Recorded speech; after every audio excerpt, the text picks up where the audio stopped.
Before you hear this story, really hear it. I need you to picture something. A freezing morning. A little girl alone in traffic, 8 years old, leg braces clicking against cracked asphalt, no one stopping, not one person.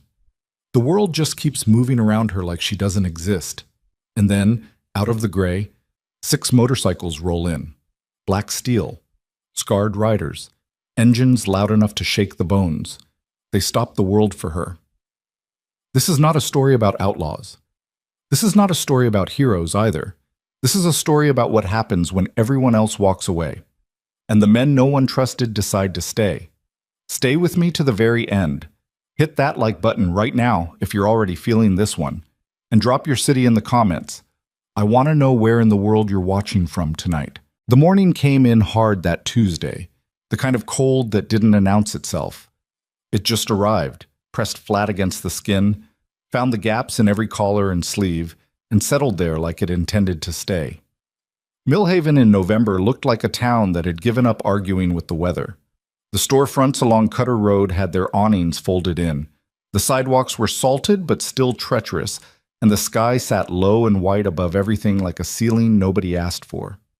7:14 in the morning, and the intersection at Cutter and 3rd was already running hot.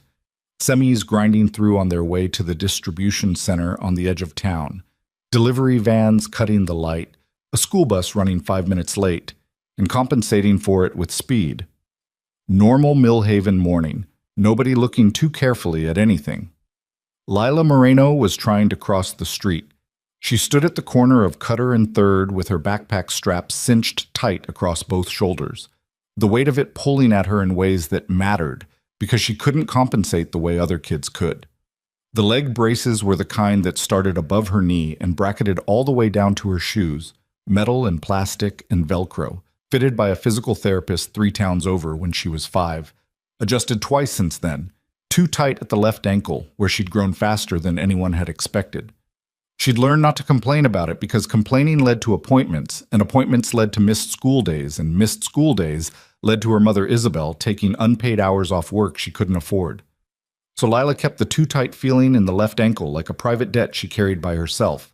The crosswalk signal was counting down, 18 seconds. She had timed this particular crossing before. On a good day, without the ice, without the backpack, she could make it in 22. Today was not a good day. She stepped off the curb. The first 6 feet were fine. The concrete had been cleared and the salt gave some traction. But the asphalt in the middle of the intersection was a different surface, scarred by years of trucks, glazed by last night's temperature drop, and her right brace caught at the edge of a crack that had been there so long the city had filled it twice and given up. Not a fall. Not quite.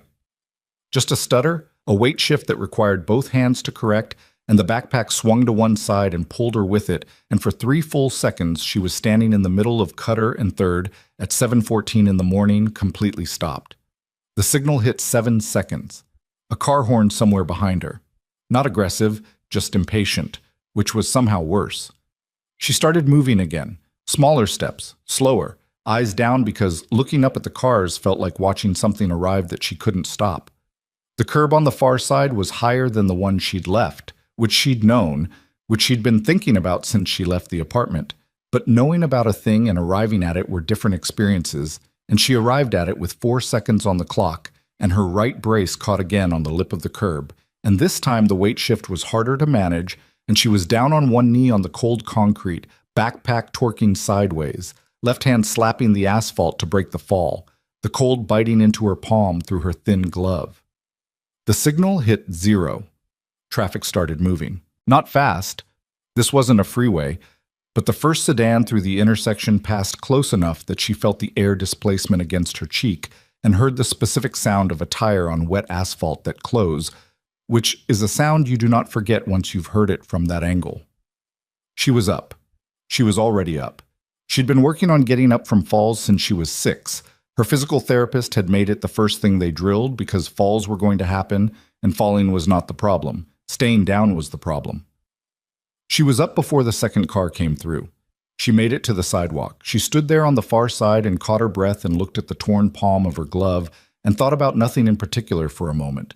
Just breathed. The air tasted like exhaust and salt and cold. That was when she heard the motorcycles. Not close yet. She heard them before she saw them, that particular low-frequency rumble that a motorcycle produces when it's running at highway speed and decelerating into town, a sound that carries differently than car engines, deeper and more deliberate, like weather coming in.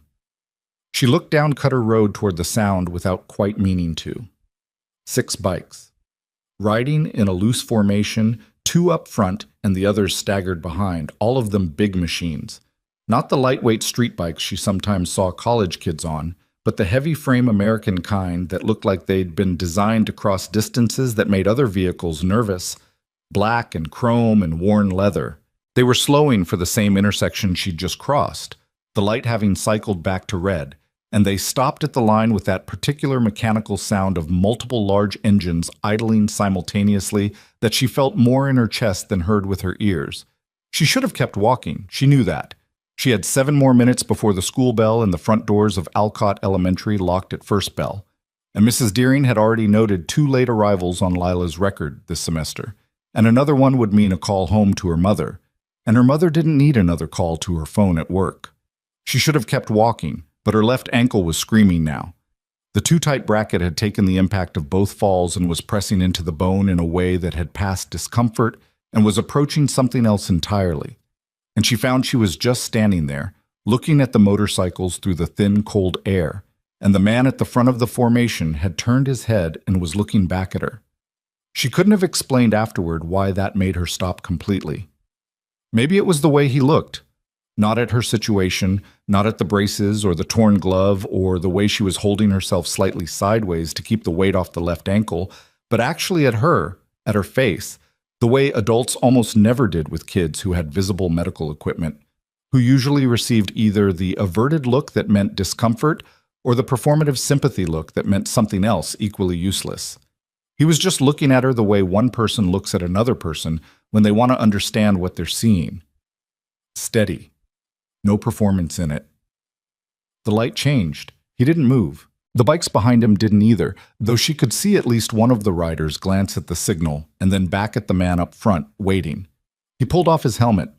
He was older than she'd expected. Not old, but carrying the kind of age that comes from weather and loss rather than years. His face marked on one side by a scar that ran from his jaw up toward his left ear, healed but still visible, still present. His eyes were brown, she thought, though in the gray morning light everything was muted. He held the helmet in one hand on the tank of the bike and looked at her across the intersection with that same steady quality and said nothing at first. Then, "You good?" His voice carried. Not loud, the engines were still running, the town sounds were still present, but there was something in the pitch of it that cut through everything else without trying to. She opened her mouth to say yes, which was what she said to that question, which was what you said because the answer was expected and any other answer led to complications. She opened her mouth and said, no. She didn't know why she said that. She'd think about it later, lying in bed that night with her ankle wrapped and her torn glove on the floor by the door. And she still wouldn't know why. Something about the way he asked, maybe. The complete absence of obligation in it, like he genuinely wanted the actual answer and would accept whatever she gave him. He got off the bike. He moved the way men move when they've been trained for physical action so thoroughly that it's become something else entirely, something past skill into instinct. Dismounting in one motion, helmet set on the seat, crossing the street not with urgency, but with a specific quality of directness that meant he was going to arrive exactly where he intended to, and nothing was going to redirect that. The other 5 riders had pulled their bikes to the shoulder. None of them followed immediately. They were reading something, reading him, and they waited. He stopped at the edge of the sidewalk, 3 feet from her. Up close, he was larger than the distance had suggested, but the size didn't feel threatening the way size sometimes did. It felt like a wall that was on your side of the room. What's your name? Lila. Rhett Calhoun. He said it like it was information she could verify if she wanted to, not like it was supposed to mean something. What happened? I fell. She paused. Twice. He looked at the intersection, at the cracked asphalt and the high curb on the far side, and something in his expression registered the geometry of the problem with the efficiency of someone who assessed terrain for a living. He looked at the braces. Not the look of discomfort, not the sympathy look, the look of someone reading functional data. You cross here every day? Every day. Where are you headed? School. Alcott Elementary. It's 3 blocks. She hesitated. I have 7 minutes. He turned and looked back at his formation. Something passed between him and the other riders, something invisible and immediate, and without any of them appearing to discuss it, 4 of the bikes pulled forward and 3 of the men dismounted. The remaining 2 riders held their position on the shoulder. Lila watched this happen with the specific confusion of someone who cannot identify what protocol is being deployed. 6 bikes? 6 of us? Rhett said, turning back to her. What it means is you've got people who can walk with you. You don't have to. I know that. The 3 men who dismounted arranged themselves, one to her left, one slightly ahead, one behind, and Rhett took the position at her right, the side where the street traffic ran, without appearing to choose it deliberately. The 2 bikes that remained running pulled slowly alongside the group as they started moving, and Lila understood, with a clarity that felt almost too large for 7:14 in the morning, that the motorcycles were running interference, that she was being flanked, that the traffic was being made to account for her. She walked. The ankle was still wrong, but the weight of the formation around her changed something about how she carried herself, and she found she was covering ground better than she expected. She didn't know his name yet. Rhett Calhoun, he'd said it, but it hadn't attached to anything yet. Didn't know any of their names. The one to her left was big-shouldered and quiet. A knit cap pulled low, hands in the pockets of a jacket with the iron vulture's patch on the back. A stylized bird, wings spread, the name arced above it. The one slightly ahead kept checking traffic at each cross street without making it look like that's what he was doing. The one behind her had said nothing, but his presence was steady, and she didn't feel the need to look back to confirm he was there. What happened to your face? She asked Rhett. She asked it without thinking, which was sometimes a problem. He didn't miss a step. Got in the way of something I wasn't supposed to get in the way of. Does it hurt? Not anymore. She thought about that. My ankle hurts, she offered. The brace doesn't fit right. Since when? Since summer. I grew. She paused. My mom was going to call the therapist, but she's been really busy. Rhett said nothing for a moment. Then, what's your mom do? Mornings, she works at the diner on Hendricks. Evenings, she does cleaning at the medical center. She said it straight because it was straight, because her mother had taught her that working hard was not a thing to be ashamed of, and Lila had absorbed this so completely she sometimes forgot that other people heard it differently. She works a lot. Sounds like it. She's really good at it. Both jobs. I believe you. They reached Alcott Elementary with 3 minutes to spare. The front plaza was still populated, kids arriving, a few parents at the curb, and the arrival of 6 large men on motorcycles and on foot did not go unnoticed. Lila felt the looks from the other parents and found she didn't particularly care about them. She stopped at the bottom of the front steps and turned. Thank you, she said. Rhett nodded once. Are you going to be here tomorrow? She asked. She didn't know where the question came from. She hadn't planned it. Something moved across his face that she couldn't read. Not pity. She was good at identifying pity by now, and it wasn't that. Something older and quieter. We'll see, he said. She went inside. The men stood there for a moment in the cold morning air, and the big-shouldered one, Graves, though she didn't know that yet, said, without inflection, Brace doesn't fit since summer. Yeah, Rhett said. Single mother, 2 jobs. Yeah. Graves looked at the school entrance where the doors had closed behind her. Rhett, I heard you. I didn't say anything. You were about to. Graves pulled his collar up against the wind. She crosses that intersection every day. I know. In the winter, it'll be worse. Rhett looked at the intersection they'd come from, at the cracked asphalt and the high curb, and the crack that had tripped her twice already and would trip her again tomorrow and the day after. He thought about the weight of a backpack on a frame that couldn't compensate for it. He thought about a woman working double shifts and a phone she couldn't pick up at work. He thought about the specific texture of loneliness that looks competent from the outside, the kind that's learned to function so well in its aloneness that it stopped expecting things to be different. He'd been in that particular country for a long time. "Let's go," he said. The Iron Vultures had a regular morning spot at a place called Maze on the east side of Millhaven. Not the kind of diner that got written up anywhere, just a narrow room with 8 tables and a counter and a cook named Dale who didn't ask questions and kept the coffee hot. They'd been coming here for 3 years, ever since Rhett had settled in Millhaven for reasons he hadn't fully articulated even to himself. And the morning ritual of Maze was one of the few completely uncomplicated things in his days. He sat at the end of the counter and turned his mug in both hands and said nothing for a while. Graves was at the table behind him with Boone and Sable and Knox, and Old Man Mercer, 62, gray braid, Vietnam vet stickers on the back of his helmet, sat beside Rhett at the counter, because Mercer had developed an opinion in the last few years that the best conversations happened with the person next to you at a counter, rather than across a table from you, something about angles and expectations. "You know anything about medical supply places in this area?" Rhett asked. Mercer sipped his coffee. "For what?" "Leg braces. The adjustable kind." Mercer set his mug down with a specific care that meant he was thinking. "My nephew does orthotics, 2 towns over, owes me a favor." "How big a favor?" "Big enough." Rhett nodded once. From the table behind them, "We're doing this then." Boone's voice, not a question, just a statement of fact being confirmed. "Nobody's doing anything yet," Rhett said. "Right," said Boone. Long pause. "So what are we not doing yet?" Rhett turned his mug.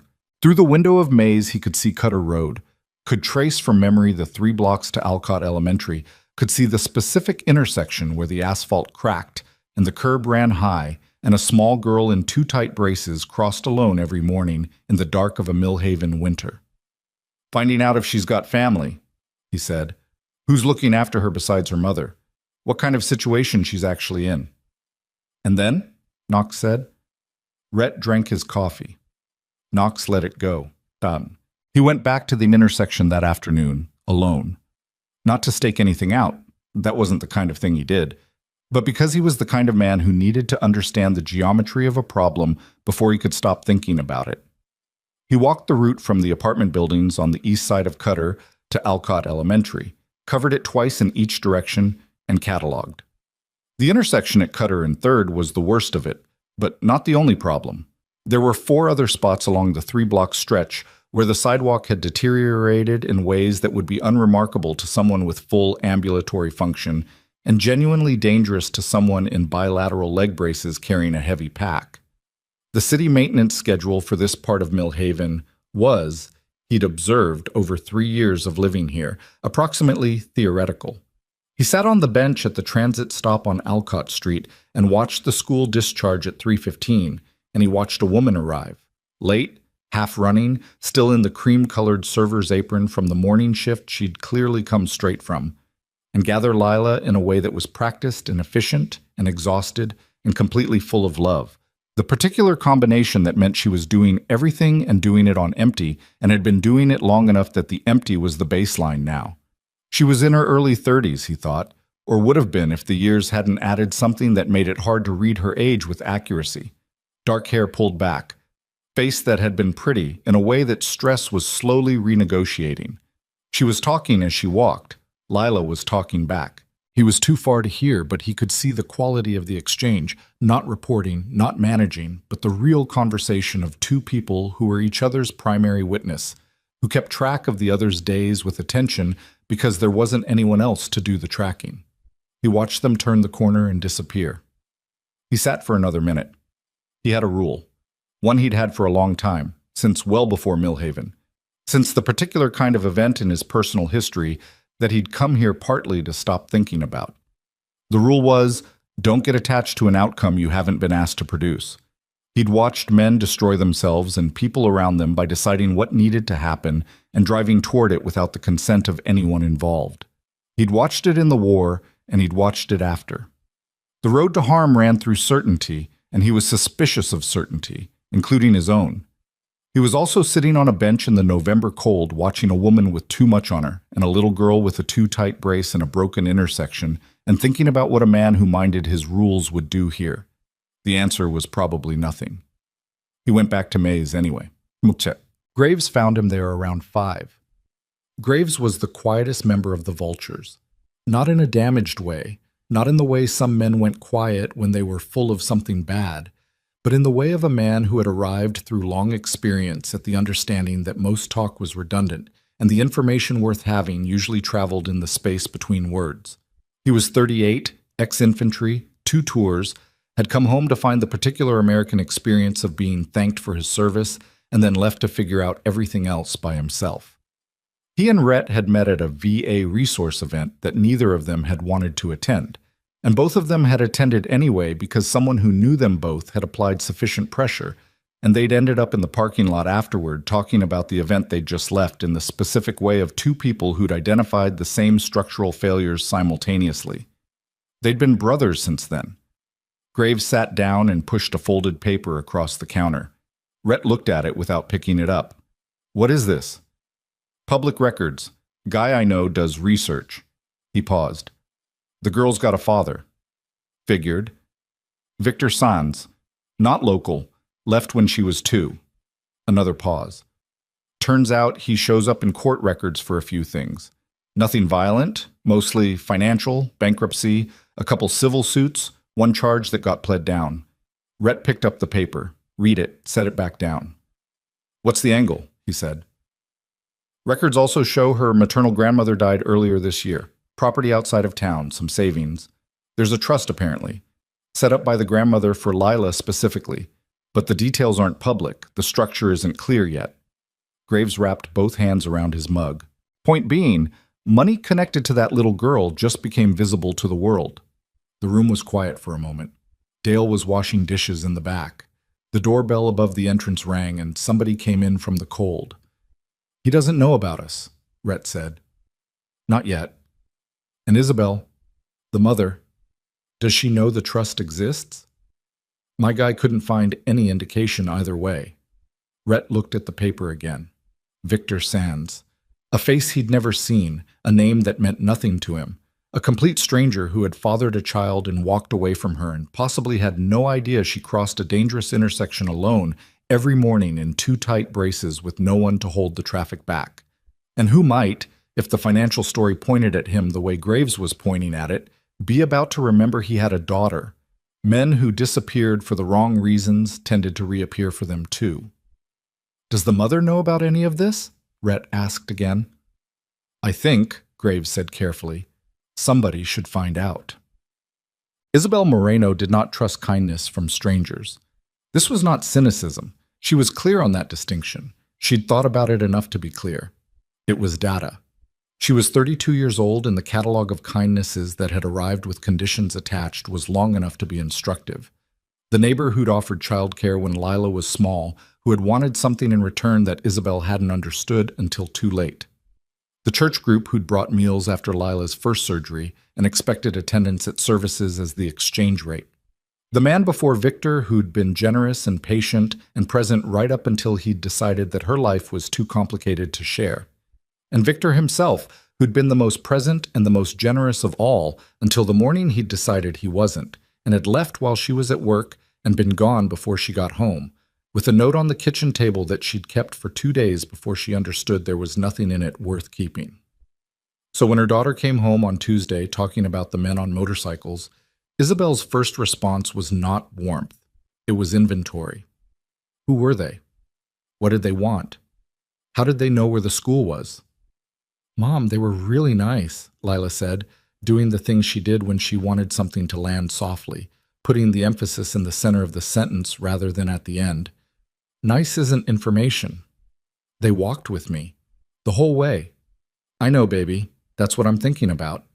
She served dinner, eggs and rice, the Wednesday rotation meal, and Lila talked about it and Isabel listened and cataloged. 6 of them. The patches on the back of the jackets, the name she'd heard from somewhere without being able to place it. Rhett Calhoun, the girl had said, with the scar on his face, who'd asked the right questions and not done any of the wrong things. Who'd looked at her like a person. Lila ate with the kind of appetite that meant she'd spent significant physical energy, and Isabel noted the wrap she'd put on the left ankle before dinner.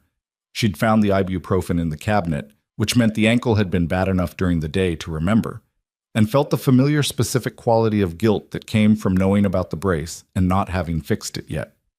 The appointment was sitting in her phone's calendar with 3 consecutive reschedule tags on it. After dinner and homework and bath and the complicated managed routine of getting Lila settled for the night, the stretches they did together, the positioning of the pillow under the left leg, the last check of the ankle that had become ritual, Isabel sat at the kitchen table with the lights low and looked at her phone and thought about men on motorcycles who asked good questions. She had a friend at Alcott, one of the paraprofessionals, who texted her that evening unprompted. Heard some bikers walked Lila to school today. The good kind, I think. You know them? Isabel typed back. No, do you? Iron Vultures. They've been around Millhaven for a few years. Rhett Calhoun runs them. He's a veteran, lost people in the war. They do some work in the community, but they're quiet about it. Somebody I know says they helped a family on Denison Street last year. Landlord situation. Isabel read this twice. Nobody asking for anything? She typed back. Not that I heard. She set her phone face down on the table and looked at the wall and thought about that. Not asking for anything was either the truth or the best possible version of a lie. And the trouble with years of experience was that the two had started to look identical from the outside. She'd have to talk to him herself. The coffee shop on Tanner was neutral ground, her choice, because she'd made it a condition of the conversation that it happened somewhere she could leave without explanation if she needed to. Rhett Calhoun arrived 3 minutes early and was already seated when she got there. No bike visible through the window, a plain jacket instead of the cut, which she noticed and filed. He stood when she came in, not with any ceremony, but because it was what he did, and waited until she'd sat before he sat. She ordered coffee. He already had one. I'm going to be direct, she said. Good.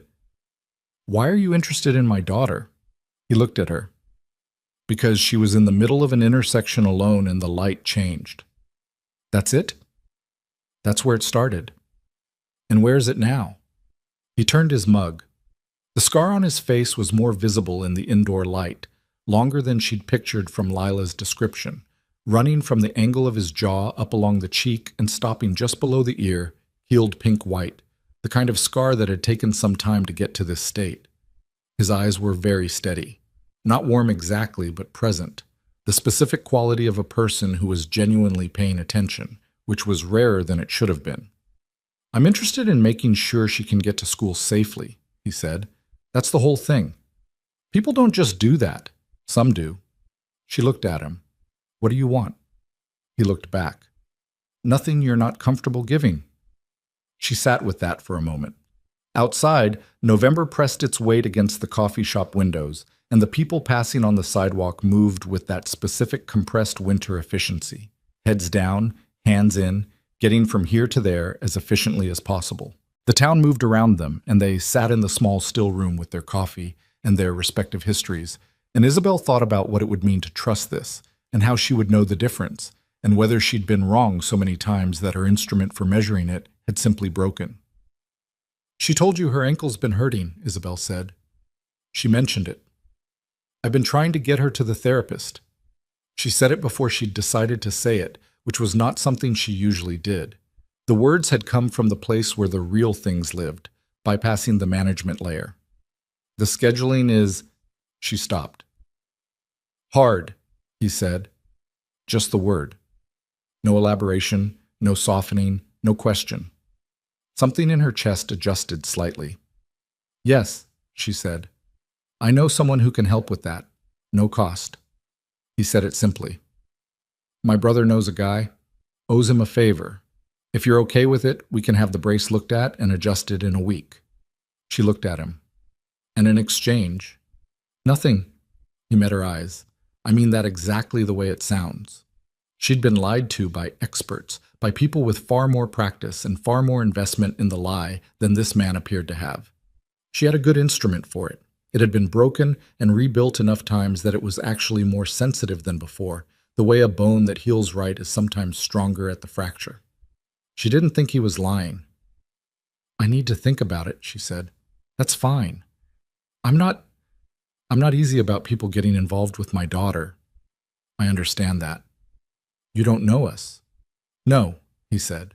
But I've been watching that intersection for a week, and she crosses it alone every morning, and the city isn't going to fix the asphalt before winter, and the brace isn't going to stop hurting on its own. He paused. I'm not trying to be something to your daughter. I'm trying to make sure she doesn't fall in traffic. She looked at him for a long moment. 1 week, she said. The brace thing.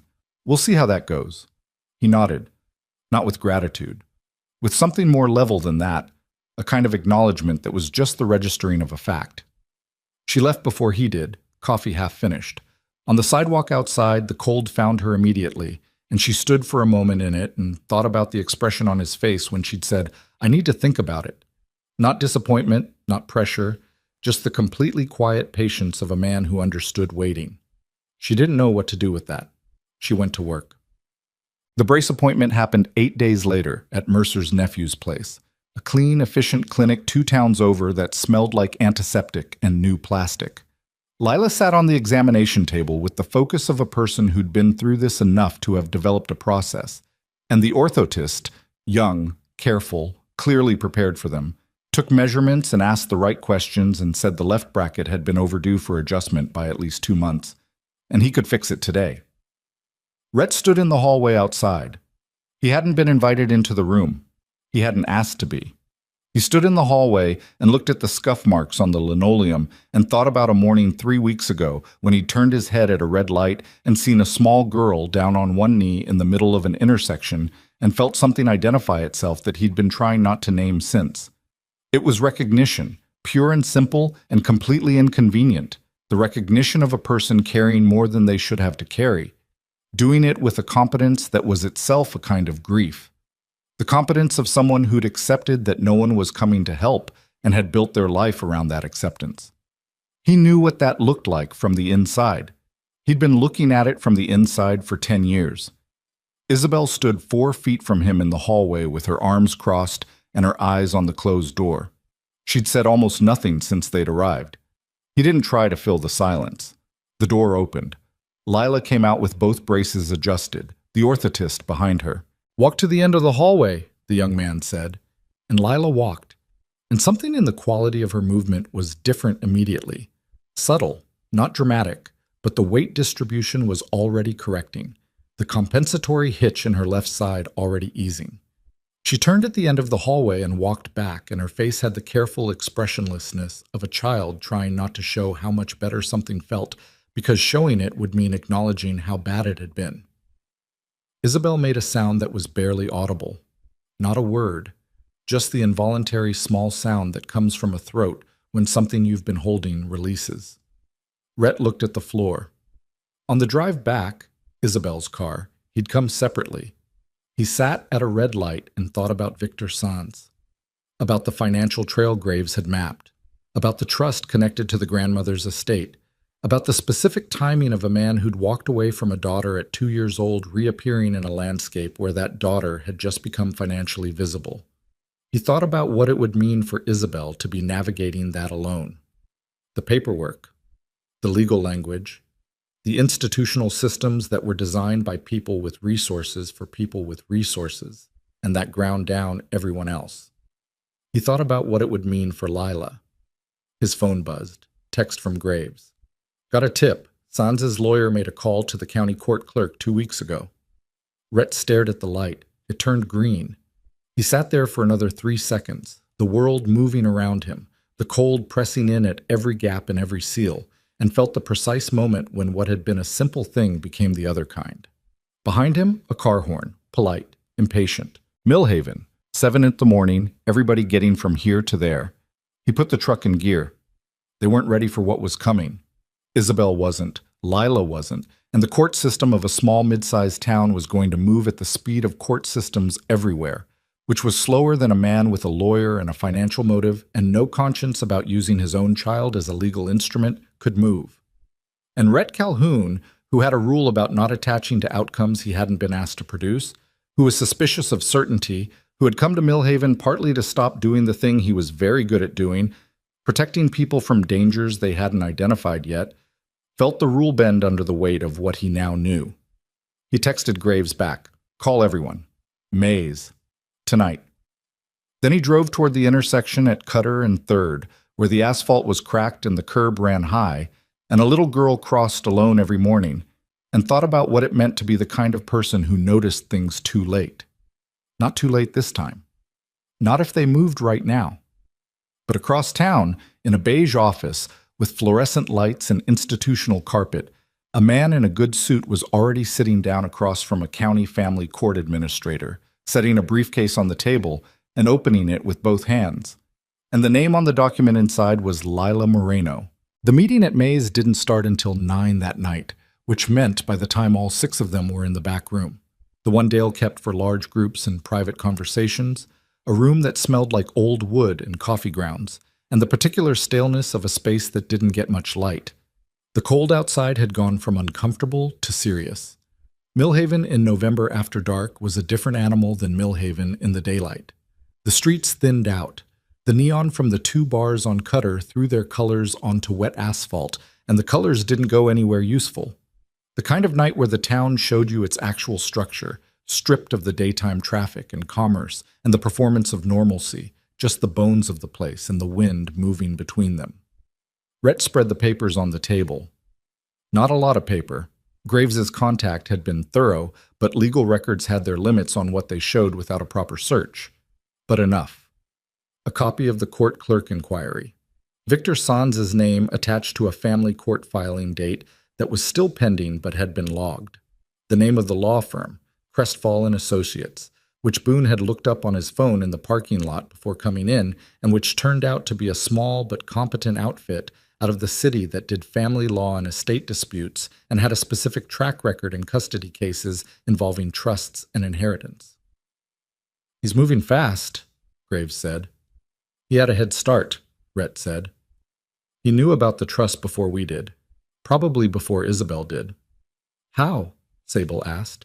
Sable was the youngest of them, 29, former signals intelligence, wiry and precise, in the way that people who'd spent years listening for threats and noise developed. An economy of movement that looked almost like stillness until it wasn't.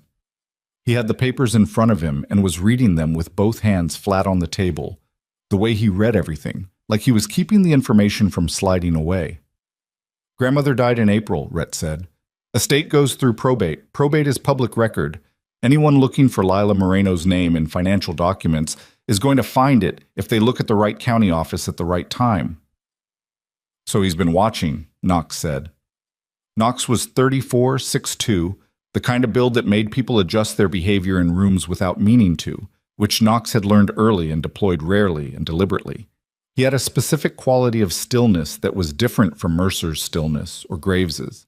It was the stillness of someone who'd experienced enough actual violence to have stopped being interested in the performance of it.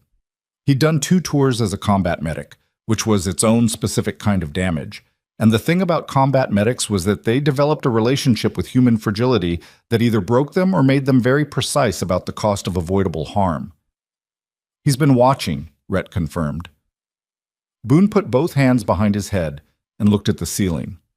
Boone was the talker, not in the way of someone who filled silence with noise, but in the way of someone who processed externally, who thought in sentences he needed to say out loud before he could evaluate them. He was 36, former Army Rangers, had come out of his service with a cynicism about institutions that was so thoroughly earned it had become almost philosophical. He was also, underneath the cynicism, the one most likely to do something reckless in the direction of right, which was either a liability or an asset depending on the moment. "So we've got a guy," Boone said, "who leaves a sick kid and her mother, stays gone for 6 years, watches the grandmother die, and the money show up, and now he wants parental rights." "He wants the trust," Graves said. "Right, but to get to the trust he needs the parental claim. He needs it to look like he's acting out of concern for his child." Boone lowered his hands, which a judge has to evaluate on its face. "Which means Isabel needs a lawyer," Sable said. "Isabel doesn't have money for a lawyer," Rhett said. The room sat with that for a moment. Old man Mercer, who'd been quiet in the corner with his coffee, made the specific sound he made when a problem had a shape he recognized. Mercer had survived enough history, personal and otherwise, to have developed a taxonomy of bad situations, and the sound meant this one fit a category he knew. Legal aid, Mercer said. County Bar Association runs a family law clinic. Free representation for income-qualified cases. Friend of mine used it twice. He paused. It's slow and it's under-resourced, and the lawyers are mostly students supervised by one exhausted senior attorney. It's something, Rhett said. It's the system working at minimum capacity, Mercer said, which is not the same as working. Rhett looked at the papers. He thought about the word system and what he knew about systems from personal experience. He'd grown up in a system, state care, 2 years of it, after his mother's situation deteriorated past the point of management and before his uncle had stepped in and taken him, and the system had been populated entirely by people who were doing their jobs and still producing outcomes that looked like damage if you were on the receiving end of them. He knew about institutional minimums. He knew what they felt like from the inside. We're not the system, Knox said quietly, reading something in Rhett's face. No, Rhett said. So what are we? The question sat in the room. Outside, wind moved through the alley behind Maze and found the gap in the back wall's insulation, and the cold came in just slightly, just enough to remind everyone where they were. The neon from the bar down the street colored the high window in the back wall, orange and blue and orange again, cycling through it. Right now, Rhett said, we're the people who know this is coming before she does. So we tell her tonight. Tonight? Sable looked at his watch. It's 9:15. She'll be awake. He said it with the certainty of someone who understood the sleep schedule of a woman working 2 jobs and raising a kid with medical needs alone. She doesn't sleep much. He called from the parking lot. She picked up on the second ring, which confirmed what he'd said. The immediate quality of it, no grogginess, just alert and wary and already managing whatever he was about to bring her. It's Rhett Calhoun. Brief pause. It's late.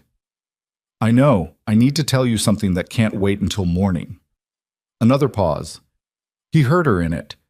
The specific interior calculation of a woman deciding how much of her guard to lower, doing the math on trust in real time, factoring in everything she'd cataloged about him since the coffee shop and weighting it against the history of what kindness with conditions had cost her.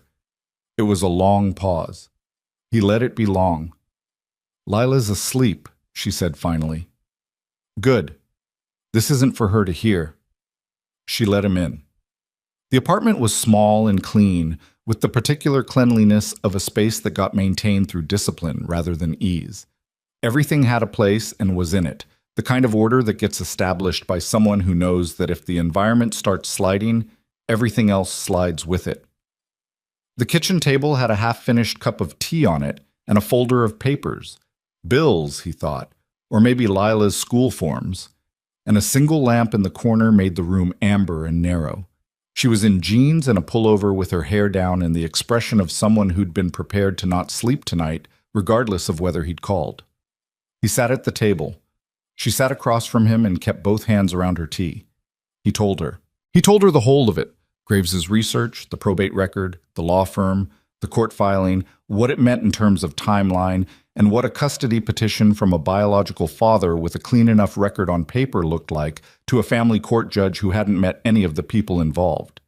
He told her without softening it because she wasn't someone who benefited from softened information. She'd built her life on accurate information and needed it to keep functioning. He told her in the same way he'd have told a fellow soldier about terrain.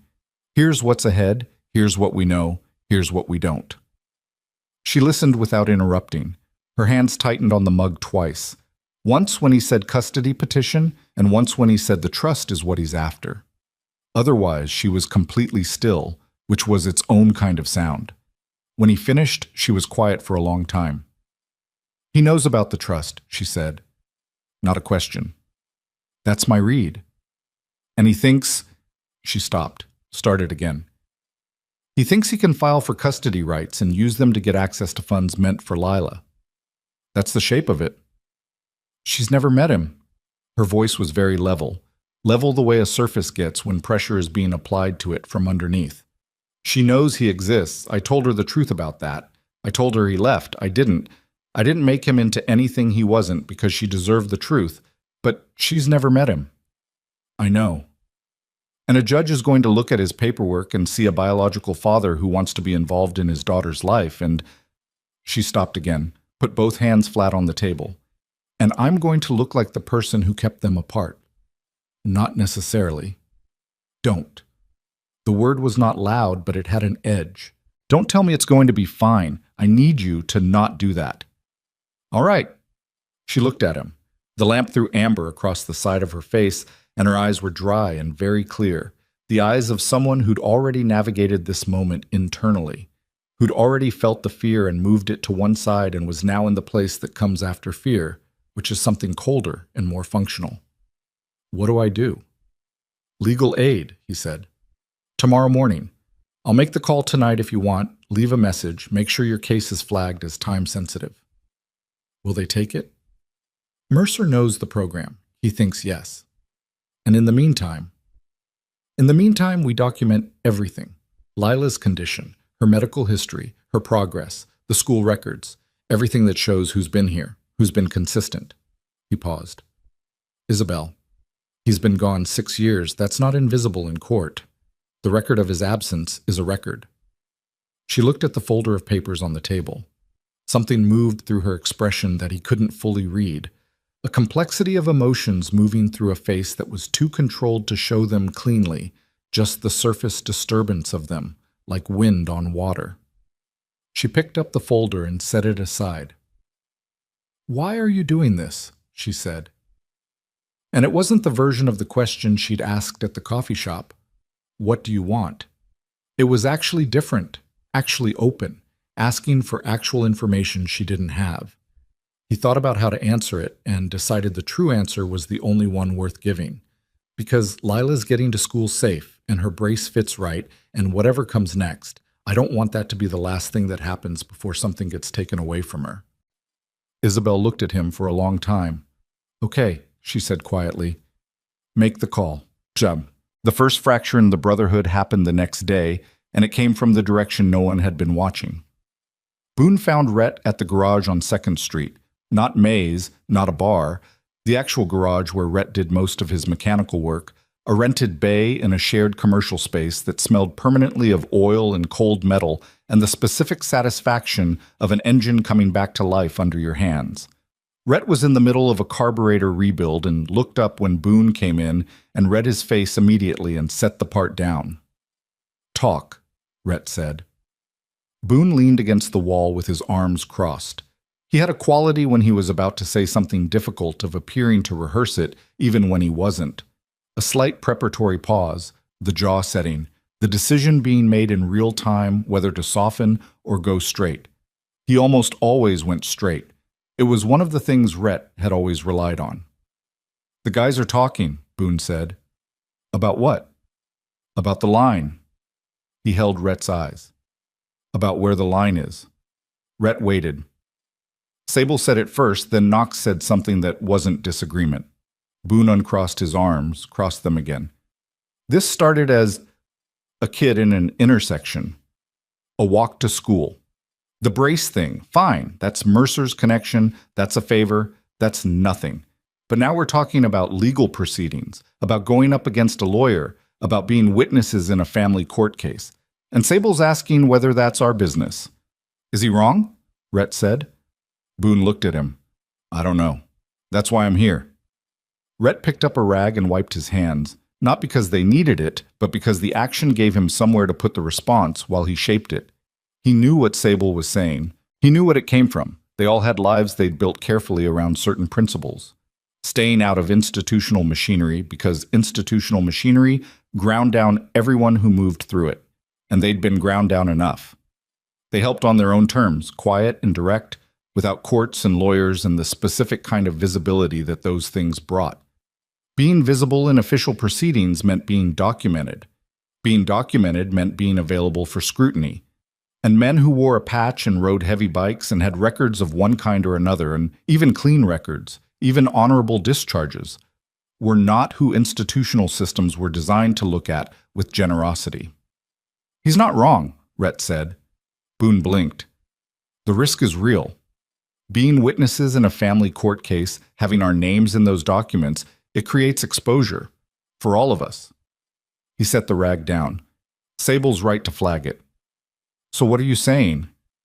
I'm saying he's right to flag it. I'm not saying I'm stopping. Boone was quiet for a moment. Then there's a problem. Is there? Rhett. Boone stepped away from the wall. We vote on things that affect all of us. That's how we've always cooked it. I know how we've always done it. Then you know what I'm saying.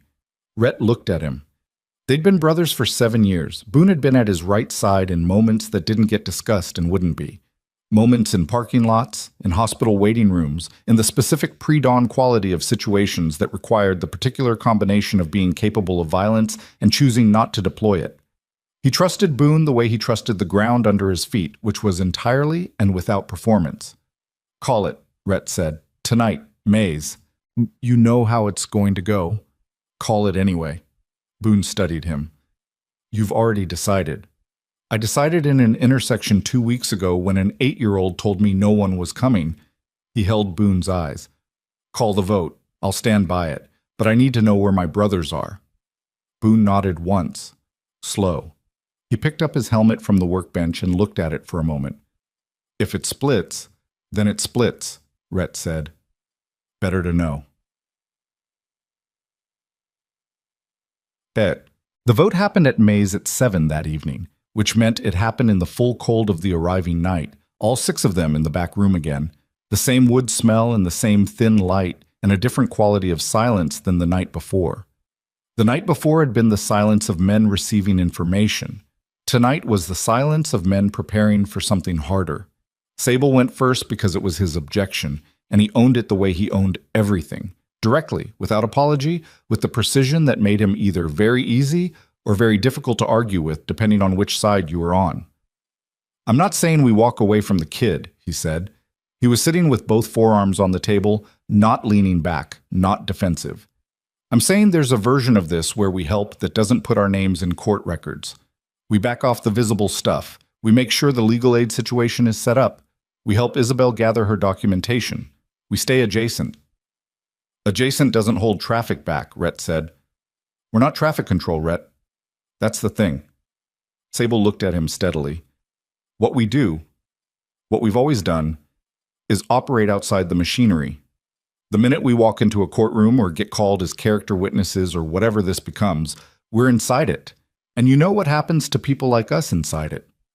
The room felt the truth of that and didn't argue with it. They all knew. They'd all, at various points and in various capacities, been on the wrong side of an institutional assessment. The vet who drank too much and got the DUI before he got the treatment, the man who'd been in the wrong place once and had that once follow him on paperwork for years. Sable wasn't speaking abstractly. None of them were. Knox was next. He said less than Sable, he usually did, but what he said had the weight of someone who'd seen the cost of specific decisions from the inside, from the medical side, from the side where you saw the consequences of what people chose when they were afraid. I rode with this club because we help our own, Knox said. And I know she's not our own yet. I know she's a kid we met 3 weeks ago, but I've been watching what happens when people like her don't get help from somewhere. He paused. I've seen it in ways that don't go away. Nobody said anything to that. Graves voted yes. He didn't explain it. He put his hand on the table, palm down, which was the gesture, and that was all. Mercer voted yes.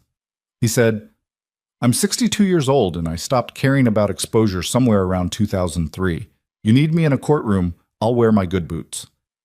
Boone abstained, which surprised no one and everyone simultaneously. He looked at the middle of the table when he said it. I'm not saying no. I'm not ready to say yes. Give me a few days. Everyone looked at Sable. Sable was quiet for a long time.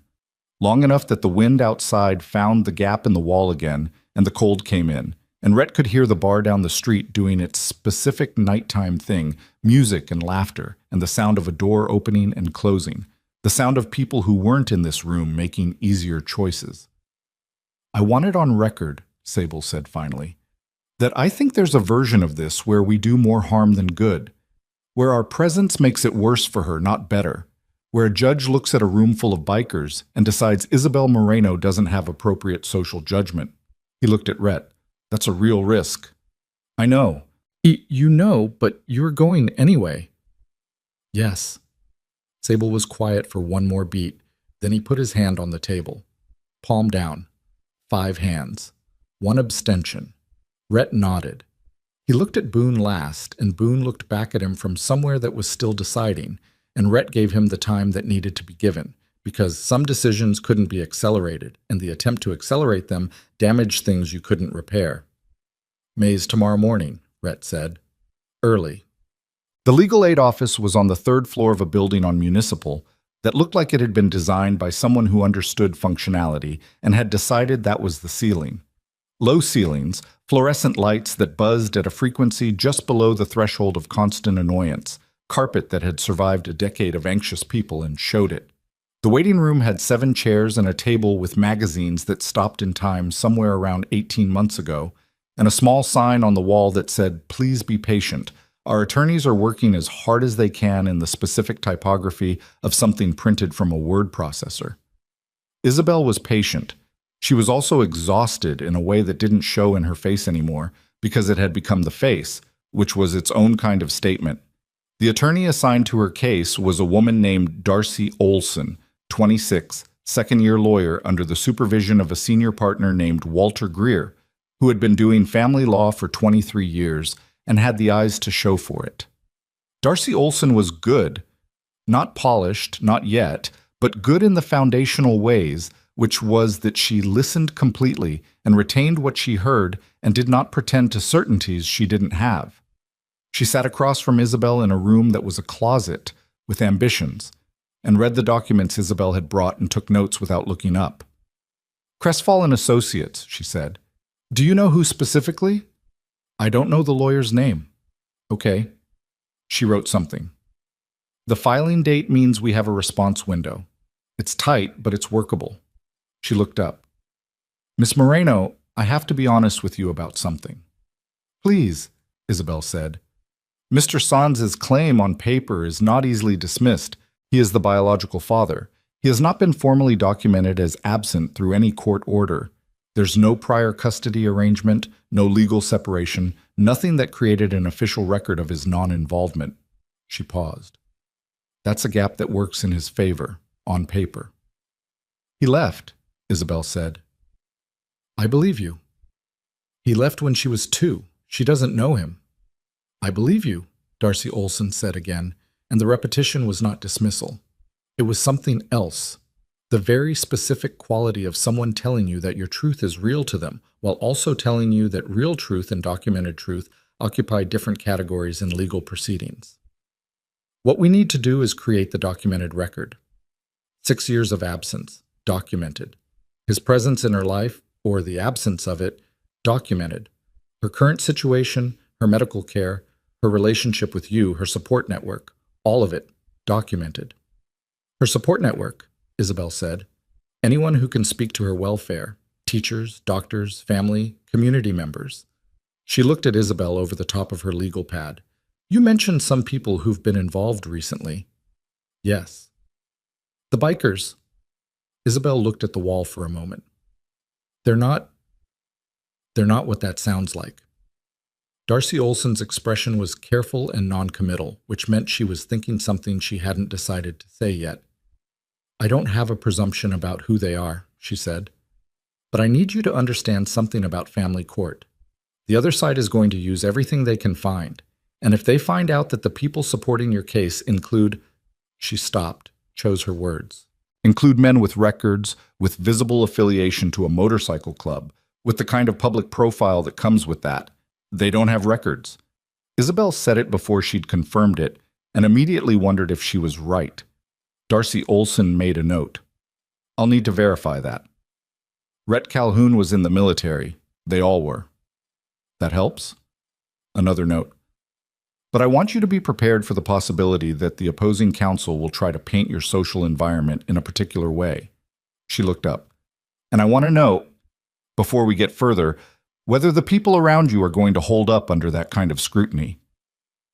Isabel thought about Rhett at the coffee shop, about the way he'd looked at her when she said, "I need to think about it." No pressure, no performance. About the orthotist appointment and the sound she'd made in the hallway when Lila walked, and the brace fit and the walk was different. About the man standing in a hallway looking at scuff marks on a linoleum floor while her daughter got help she hadn't been able to provide. Not doing anything with that, but being there. "Yes," she said. She called Rhett from the parking lot outside the legal aid building, standing in the cold with the phone in one bare hand because she'd put her gloves in her bag and couldn't locate them, without putting the phone down, and wasn't prepared to put the phone down yet. He answered on the first ring. "She's going to need to verify your records," Isabel said. "All of you. Clean," he said. "All of us. She's also going to need to know everything about your involvement, how you met Lila, what you've done, what you're willing to say in court." She stopped. "Rhett, she's saying the other side is going to try to use you against me. Against us." She heard the U.S. come out and let it stand because it was accurate and she didn't have the energy for precision. She said it in a professional way that means she's worried about it too. A pause, long enough to count.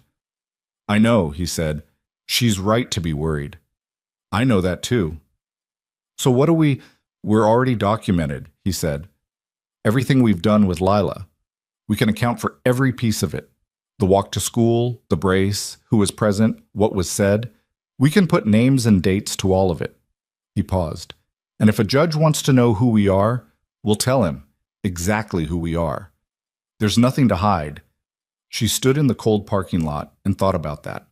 About the specific gamble of making yourself visible in a system that wasn't built for you. About what it cost. "You said clean records," she said. "Yes." "What about the other kind of record?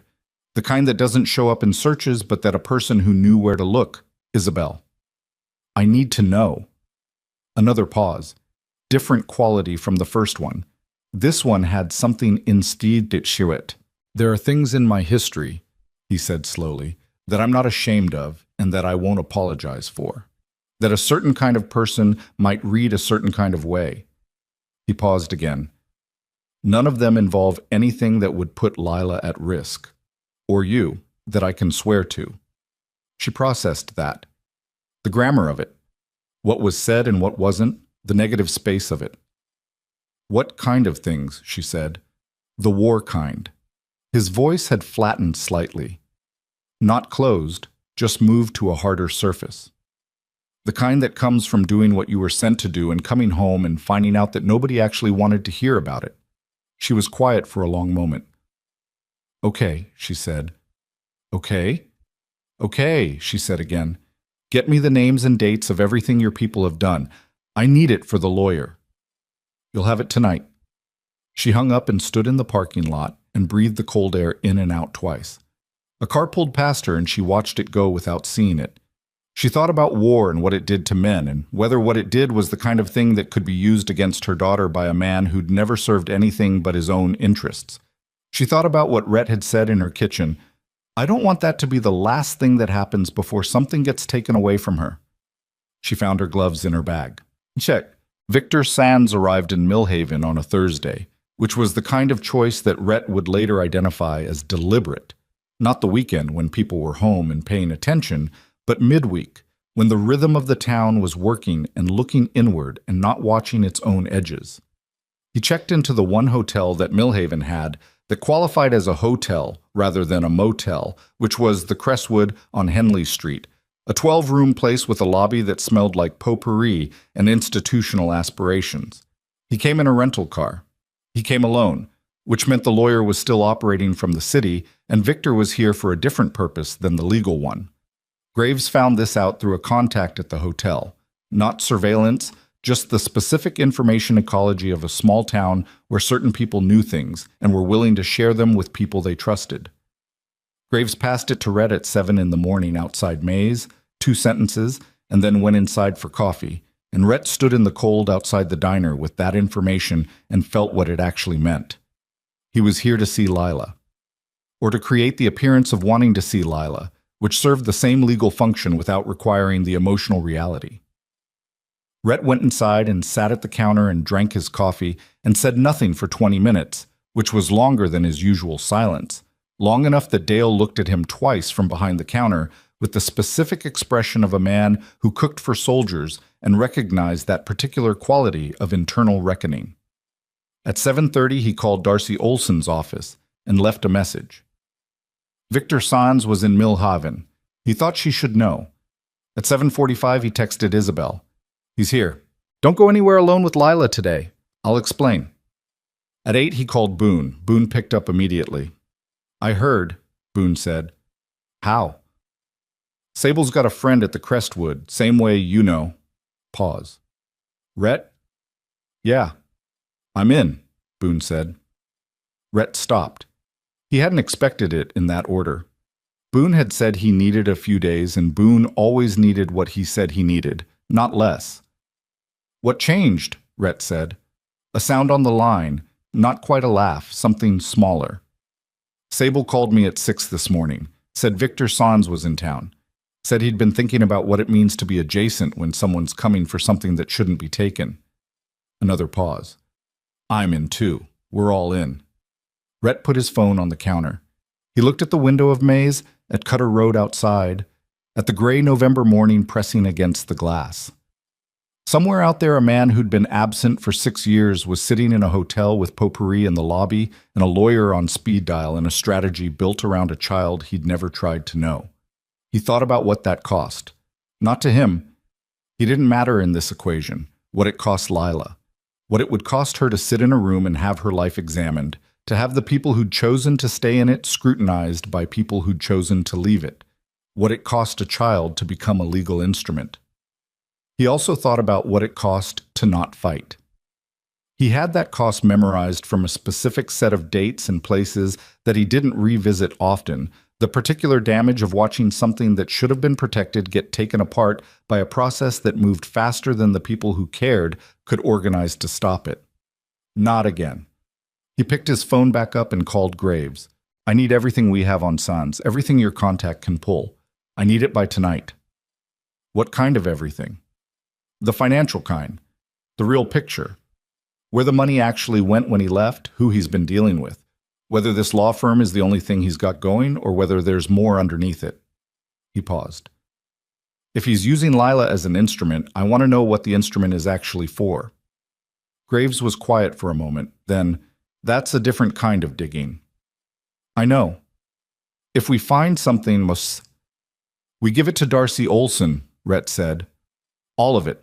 Everything goes through the lawyer. We're not doing anything outside what she can use. Right, Graves said. The word had a specific texture, agreement, but the kind that also held a question about the outer limit of the agreement, about what happened if what they found turned out to be the kind of thing that a legal proceeding couldn't contain. Rhett heard the question and didn't answer it, because he didn't have an answer yet, and he wasn't going to manufacture one. He paid for his coffee and walked out into the cold. Isabel got his text at the diner between tables and stood for a moment in the kitchen doorway reading it twice. He's here. Don't go anywhere alone with Lila today. She had 3 tables waiting. She had 4 hours until the end of her morning shift. She had an afternoon pickup at Alcott, a physical therapy homework session with Lila, a shift at the medical center starting at 5. She had a life that ran on tracks that could not be disrupted without consequences that cascaded outward in ways that took weeks to repair. She put her phone in her apron pocket and went back to her tables. She was good at this part. She'd learned it from necessity. The specific skill of holding a real thing in the interior of yourself while the exterior ran its required performance, of carrying weight in the way that doesn't show to people who aren't looking carefully. She poured coffee and took orders and smiled at the regular who always asked how Lila was doing, and she felt the text sitting in her apron pocket like a stone. He's here. 6 years. 6 years of nothing. No calls, no letters, no support, no appearance at the hospital the winter Lila had the second surgery, no presence at any of the 1,000 small and large moments that composed a child's life. 6 years in which Isabel had built something. Not the life she'd imagined, but something real. Something with Lila's laugh in it, and the smell of coffee in the morning, and the particular conversation two people have at a kitchen table when they are each other's whole world and have made their peace with that. 6 years. And then the grandmother died, and the trust appeared in the public record, and here he was. He's here. She cleared a table and carried the plates to the back and stood at the sink for a moment with the water running. She thought about Lila at the orthotist, walking down the hallway with the adjusted brace, her face doing the thing where it tried not to show what it felt. She thought about Lila in the morning routine, the stretches and the positioning and the careful mathematics of getting a body that worked differently than other bodies out into a world that hadn't been built for it. She thought about who had been there for that, for all of it, for the ambulance in 2019 and the insurance fight in 2021 and every morning on Cutter and Third. She turned off the water. She texted Rhett back, "What do I do if he contacts me directly?" The reply came in 40 seconds. "Don't talk to him without Darcy Olson present. If he shows up somewhere, call me first. I'll be close." She stared at that last sentence. "I'll be close." She thought about what that meant, coming from him. Not as a promise of rescue. She didn't need rescue. She was clear on that. She'd been managing without rescue for 6 years, and she knew what she was capable of, but as a statement of position, of where someone intended to be. She thought about how long it had been since anyone had known where she was and chosen to be close to it. The door to the kitchen swung open and her manager called her name. Table 4 needed coffee. She went. Tit-tat. Victor Sands called her at 4:17 in the afternoon while she was in the car outside Alcott Elementary, waiting for the bell. She almost didn't answer. Then she answered, because not answering was also a choice with consequences, and she needed to understand what she was dealing with. Isabel. His voice was the same. It had been 6 years and she'd expected time to have changed it, made it strange to her, but it was exactly the same, and that was somehow worse. The specific wrongness of something familiar arriving from a place it had no right to come from anymore. "Victor," she said, "I'm in town. I was hoping we could talk." "I think any conversation we need to have should happen through our respective, I'm not looking for a fight." His voice was smooth. It had always been smooth. She'd learned too late that smooth was a skill and not a character trait. "I'm here about Lila. I want to be in her life." "You've had 6 years to be in her life." "I know, and I'm not asking you to forgive me for that. I just want—" "Victor." She looked through the windshield at the school entrance. "We're going to do this through the proper process. The legal thing doesn't have to be adversarial. Call my lawyer." She had the number memorized now. She gave it to him cleanly, without hesitation, because she'd prepared for this exactly. "Her name is Darcy Olson. Everything goes through her." Silence on the line. A different quality of silence from the kind she was used to. Calculated, she thought, recalibrating. "I just want to meet her," he said. "Lila, is that so unreasonable? She's my daughter." The school bell rang. Through the windshield, she could see the front doors opening, the first wave of kids coming out.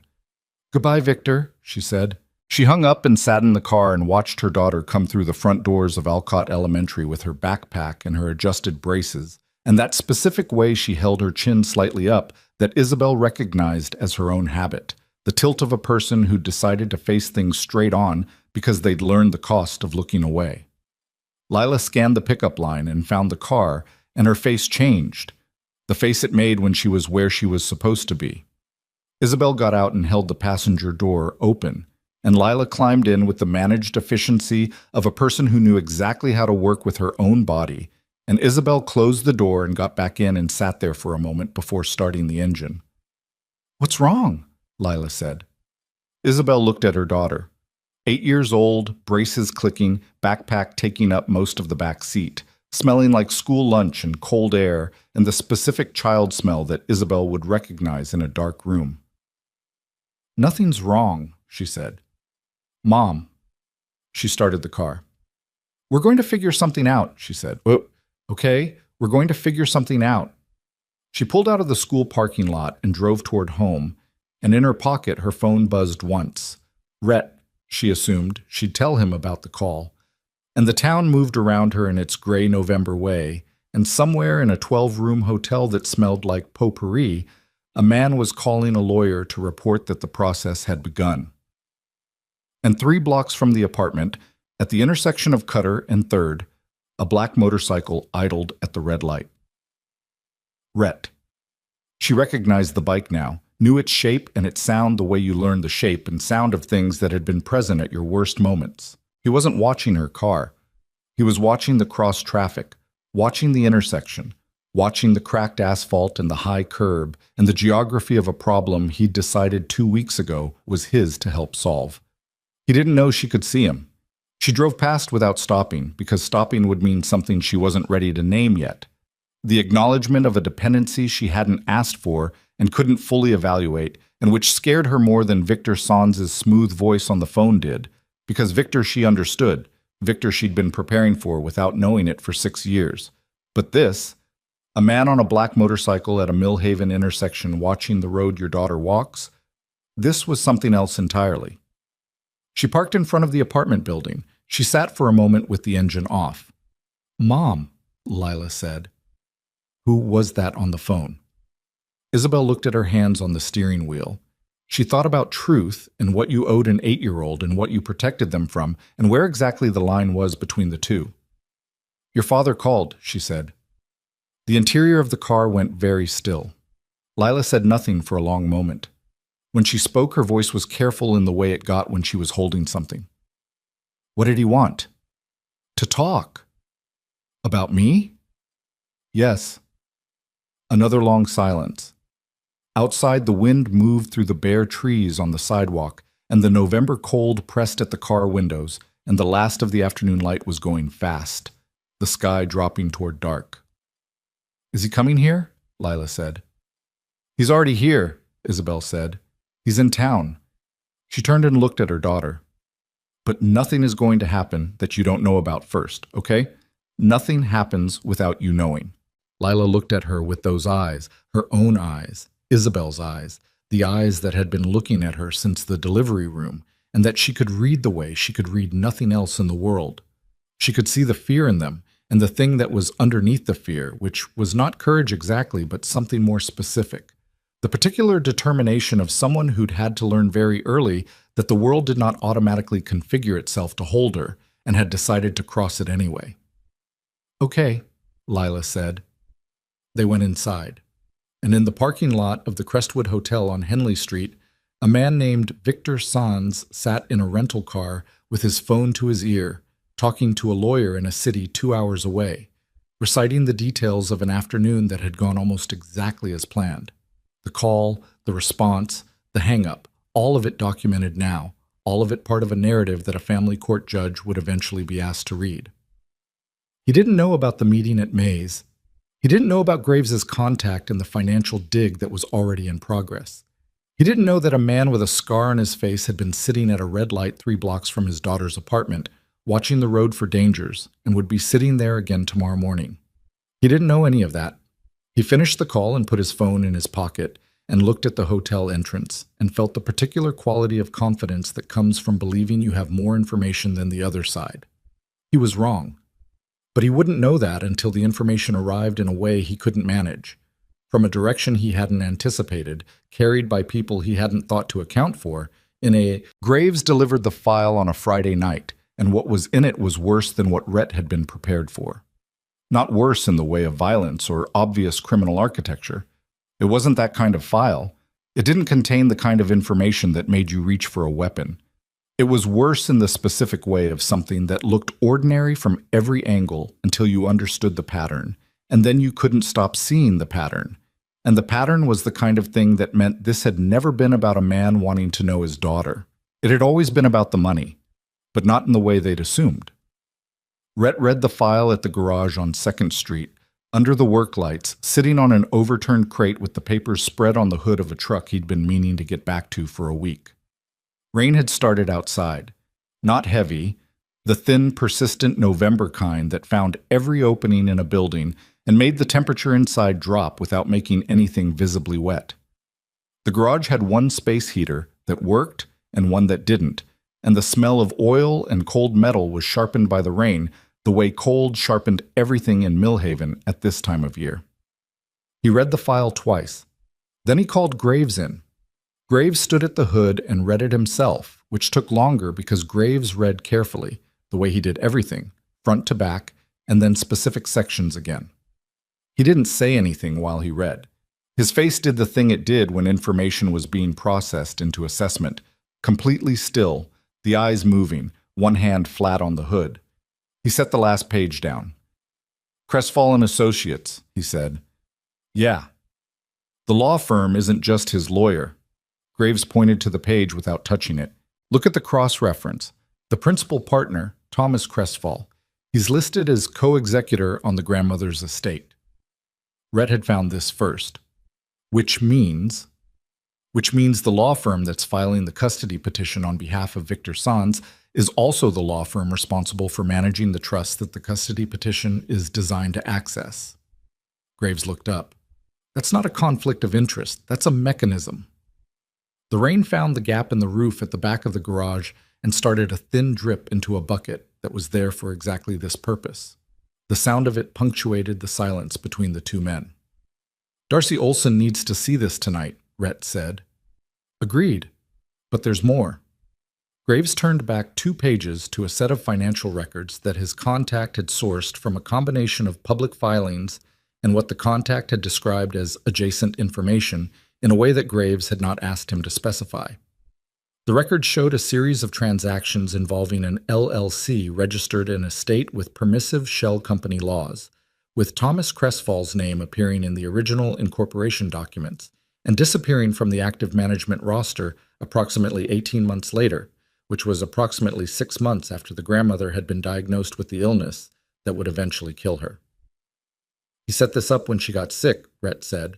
"Before she got sick, maybe, or at the diagnosis, but yes. The architecture was built before she died, before the trust was publicly visible in probate records."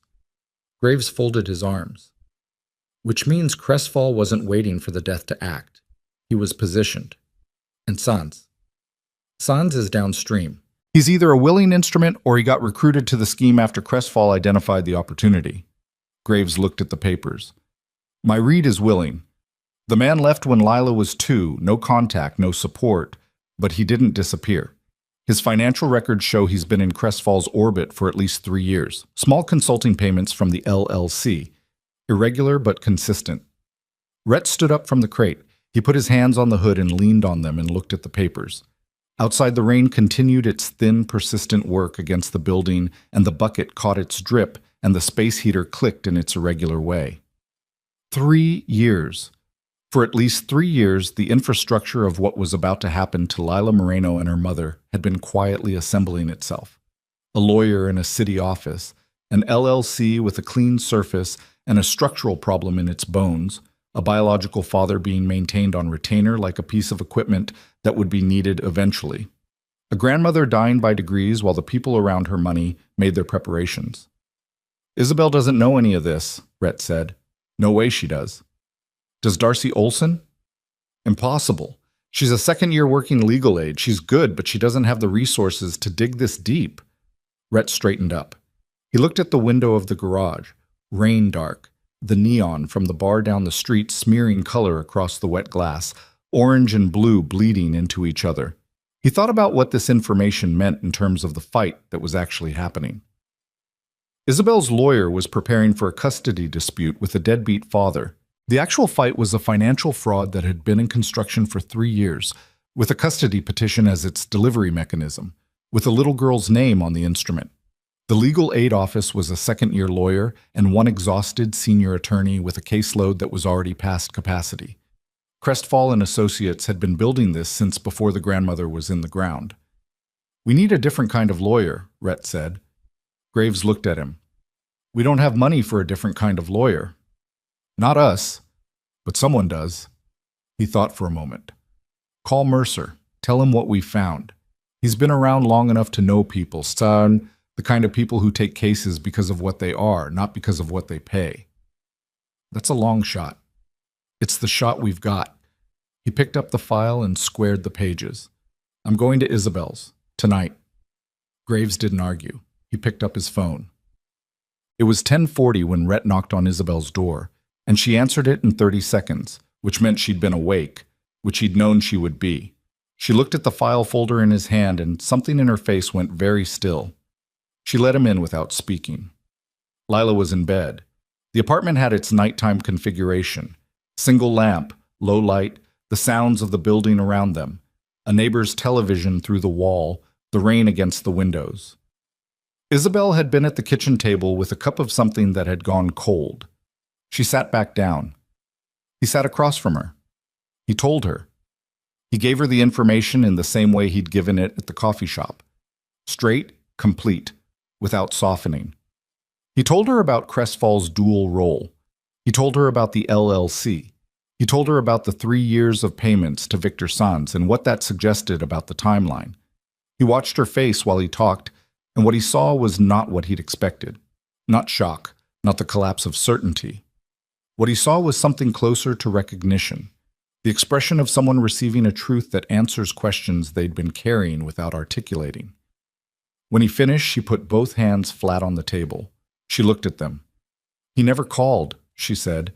"Not once in 6 years.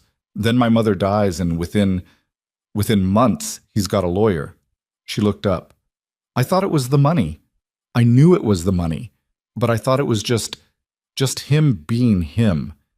I didn't think it was—" She stopped. "I didn't think someone had built it. You couldn't have known. My mother was sick for 2 years." Her voice had dropped to something almost conversational, which was how she got when the thing was very large. The specific flatness of a person managing emotional overload through tone control. 2 years, and I was driving back and forth to see her, and I was managing her affairs because she asked me to, and there was a law firm in the middle of all of it that I thought was just her lawyer, that she'd hired. She stopped. "She hired Thomas Crestfall 7 years ago, Rhett, before she was sick. He did her will. He set up the trust for Lila." Her jaw tightened. She trusted him. The silence in the apartment had a different quality now. The neighbor's television went off, rain against the windows, the building breathing around them. "He may have been legitimate at the beginning," Rhett said carefully. "People's choices change when the money changes." "Don't." The word again. The same edge as at the coffee shop, the edge that meant she didn't need protection from the truth. "Don't find a way to make it less than what it is. He was managing my mother's estate while he was building a mechanism to drain my daughter's trust. That's what it is." "Yes," Rhett said, "that's what it is." She breathed in once, very slowly, then out. The lamp in the corner threw amber across the side of her face, and her eyes were doing something complicated. The work of integrating a piece of information that reorganized everything else around it. The specific cognitive violence of a fundamental assumption turning out to be wrong. She'd thought she understood the shape of the threat. She'd been preparing for a custody fight with a selfish man. The actual shape was different, larger, older, more deliberate. "The legal aid lawyer," she said. "She's good," Rhett said, "but she doesn't have what she needs to fight this. You said someone else—" "Mercer's working on it. Tonight." He paused. "I can't promise anything yet." She looked at the file on the table between them. She reached out and pulled it toward her and opened it, and looked at the first page, the financial records, the trail of numbers that had been assembled by Graves's contact from a collection of public and adjacent sources. She turned pages carefully, not rushing, reading the way people read things that are going to have to be lived with. "How did you get this?" she said. "Research," he said. "My brother knows people." "Is it—" She paused. "Is it legal?" "The information is. How it was gathered, some of it's in a gray area, but the underlying facts are all verifiable through legitimate channels. Darcy Olson can build on this." He met her eyes. "This is how we give her what she needs to fight the real case instead of the one she thinks she's fighting." Isabel looked at him. The quality of her attention was the same as it had always been with him. Total, unperformative, reading everything and deciding what it meant with a precision he'd come to respect deeply. He'd been read by a lot of people in his life, most of them from the outside. Most of them deciding who he was based on the scar and the patch and the history they'd constructed from those 2 data points. She read differently. She read what was actually there. "Okay," she said, "what do I do?" "First thing tomorrow, call Darcy Olson. Tell her you have new information and you need an emergency meeting. I'll have copies of this ready for her." He paused. "And Isabel." Tell her everything, not the version you've been managing, everything. She held his gaze. I've been telling her everything. You've been telling her what you know is relevant. Tell her what you think might be relevant and what you don't know if it's relevant. The things at the edge of your knowledge. He paused. The things you've been handling alone. Something shifted in her expression. All right, she said quietly. He stood to go. She didn't stop him, didn't add anything, and he didn't look back when he reached the door. Just pulled it open and went out into the hallway and down the stairs and out into the rain, which had gotten slightly heavier in the time he'd been inside, and stood in it for a moment on the sidewalk before his truck. He thought about a grandmother dying in a room while a lawyer she trusted attended to her affairs. He thought about the specific vulnerability of people who believed in the competence and good faith of the systems around them, who had no reason not to believe, who had built their lives on the reasonable assumption that the people they paid to manage their legal affairs were not simultaneously arranging to extract value from their grandchildren. He thought about Lila crossing an intersection alone every morning. He thought about all the ways a world could be built against a person without them ever seeing the architecture. He got in the truck and called Mercer. Well, Mercer was awake. He was always awake at this hour. He slept in shifts, had since the war, 4 hours on and then alert for 2 or 3 before going back under. And he'd long since stopped fighting the schedule his body had decided on. He was at his kitchen table with a cup of black coffee and the radio on low. The overnight jazz program from the public station 2 towns over that he'd been listening to for 15 years, when Rhett called. He listened to the summary without interrupting. When Rhett finished, Mercer was quiet for what felt like a long time. Crestfall, he said finally. You know the name? I know of it. Another pause. There was a case, 4, 5 years ago, family up in the north part of the county. Estate dispute. Similar architecture. It didn't make the news, settled quietly, but the family lost most of what they were supposed to have. The sound of his coffee cup. I heard about it from someone who knows the family, never connected the name to a pattern until right now. Rhett felt the specific cold of that. Not surprise. He'd learned not to be surprised when the pattern extended further back than you'd found, but the cold of it, the understanding of what a longer pattern meant. This wasn't the first. Lila's grandmother wasn't the first person Thomas Crestfall had positioned around. You have a name, Rhett said. Someone who can help. Maybe. Mercer's voice was careful. There's a lawyer in the city. Name is Holt. She does civil litigation, specialty, and fiduciary fraud. She's taken 2 cases in the last 5 years pro bono where the circumstances were right. He paused. The circumstances were right because the other side did something she found personally offensive. This qualifies. I think it qualifies, Mercer said. But I need to call her tonight. She needs to see what Graves found before she'll commit to anything. Can you get her the file tonight? I can try. He was quiet for a moment. Rhett, if Holt takes this, she takes it on her terms. She runs the legal strategy. We provide information and support. We don't freelance. I know. I mean it specifically. Mercer's voice had moved to a register that Rhett recognized, the one that had been shaped by decades of watching people make decisions in high-stakes situations that felt righteous and turned out to be catastrophic. Whatever you find that you think you want to act on directly, it goes through Holt, all of it. Rhett looked at the rain on his windshield, at the way the streetlights made it visible, the millions of small impacts turning the glass into a moving surface. Graves found a pattern, he said. Previous victims of Crestfall's structure. If there are other people who lost money to this mechanism, they're witnesses, Mercer said. They're Holt's witnesses, not yours. I know that. Do you? A long pause. The jazz on Mercer's radio reached Rhett as a thin ambiance through the phone, a piano doing something very slow and very deliberate, the kind of playing that understood waiting. Call Holt, Rhett said.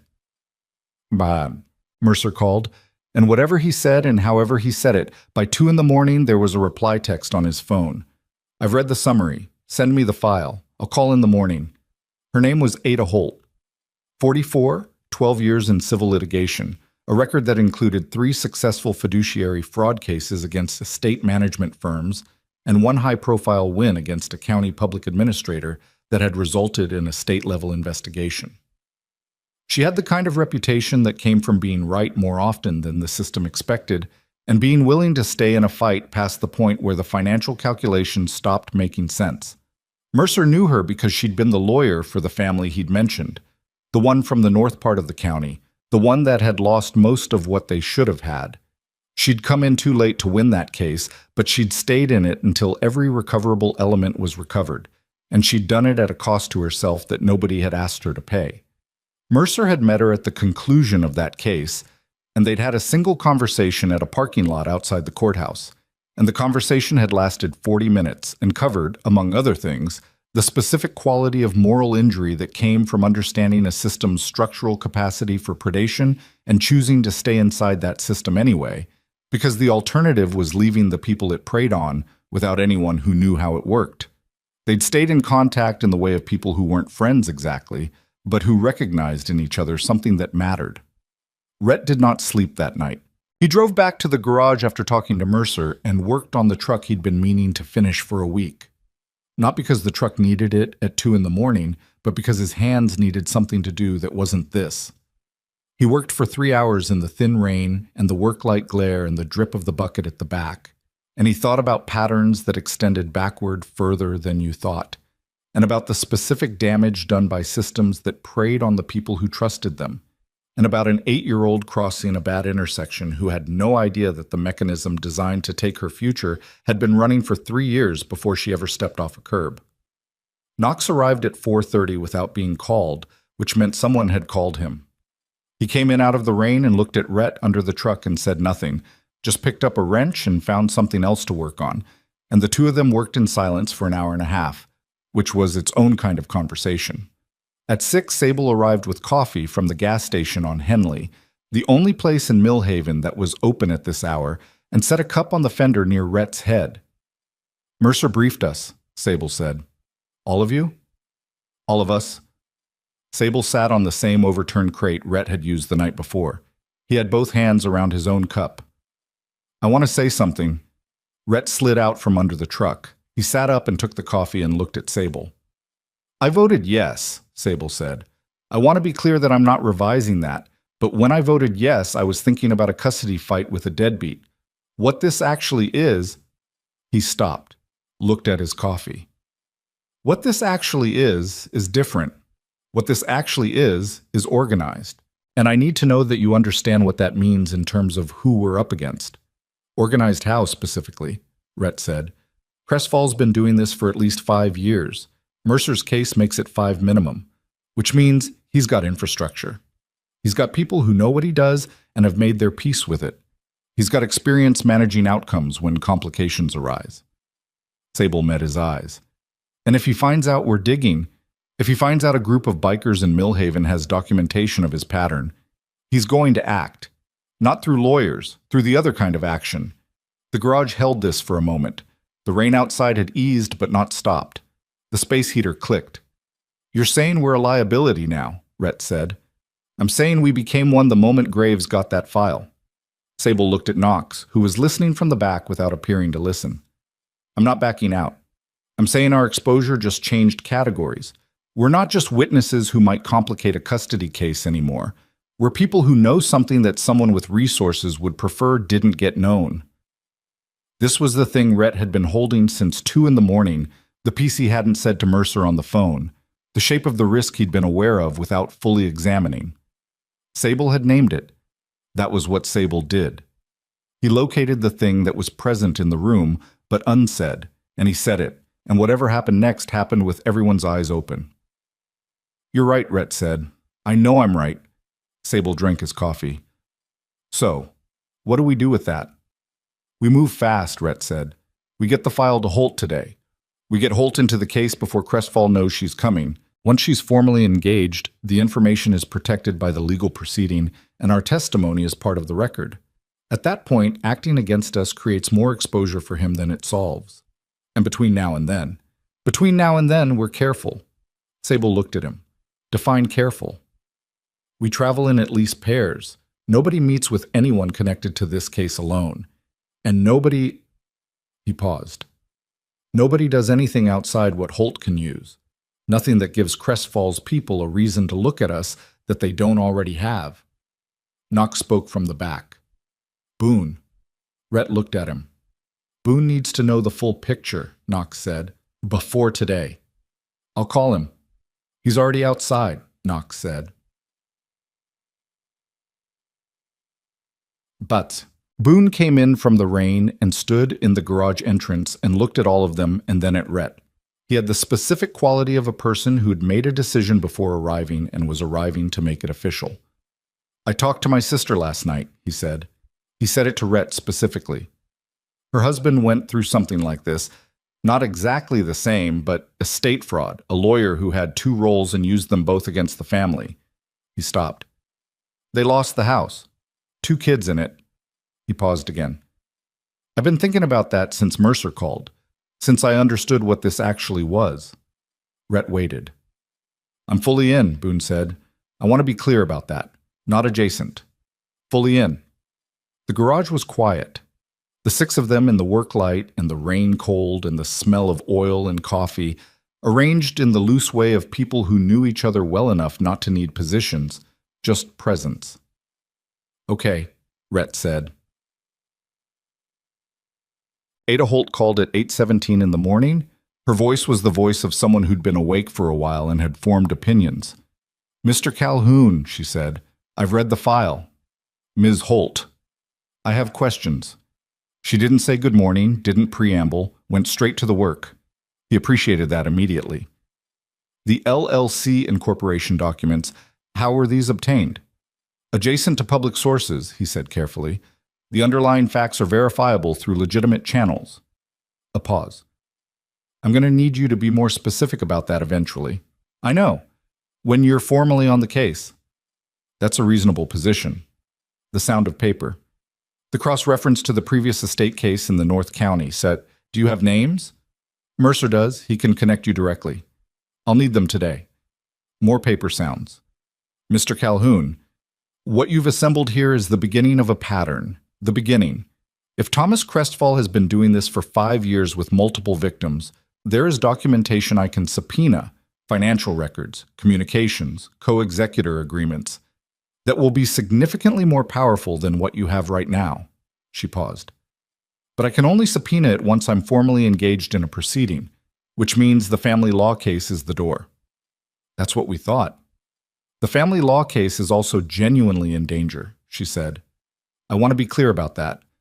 Victor Sanz has a legitimate biological claim that a family court judge is required to evaluate on its face.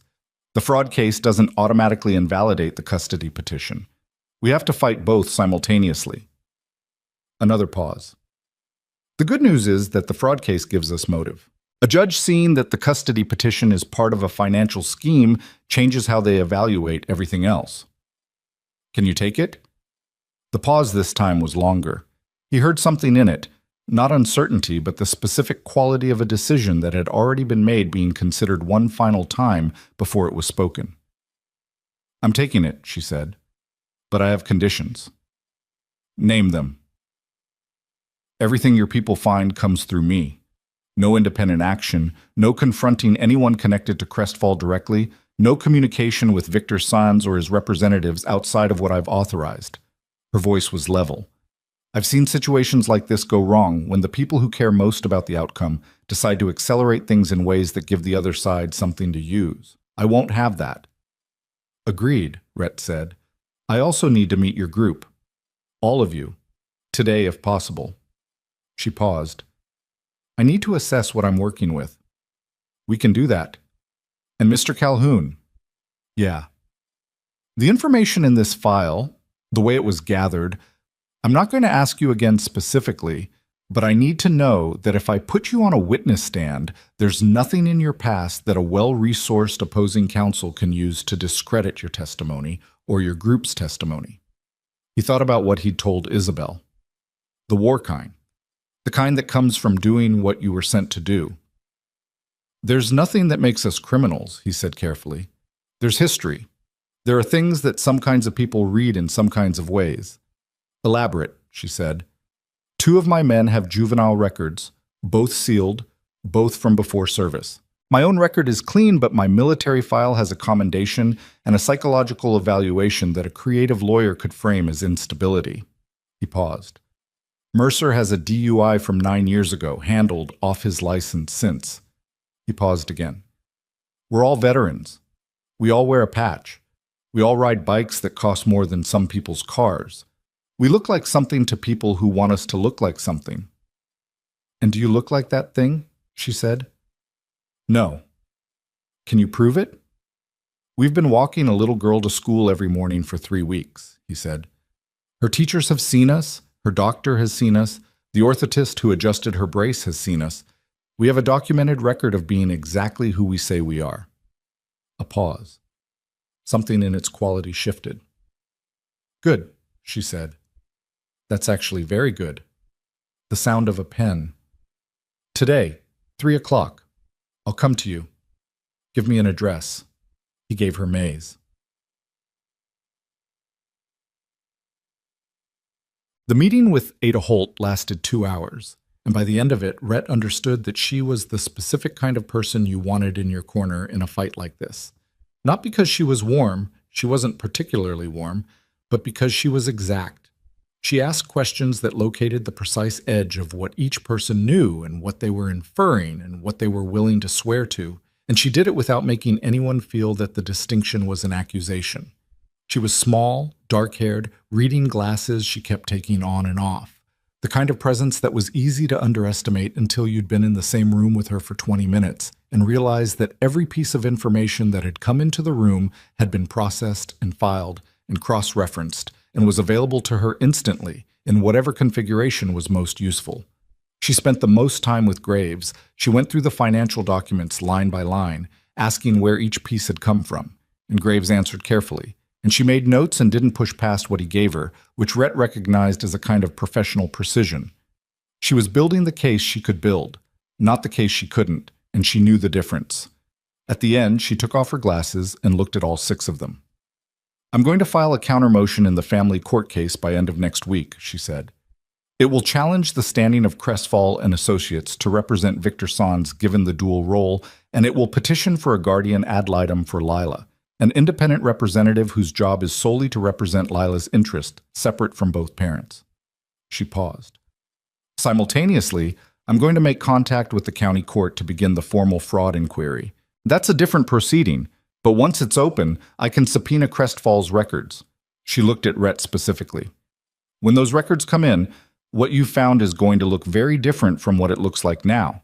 It's going to look like the beginning of something much larger. How large? Graves said. That depends on what the records show, she said. But I've seen this structure before. When a mechanism like this runs for 5 years without being challenged, it tends to grow. There are likely other clients, other trusts, other families who don't know yet what happened to their money.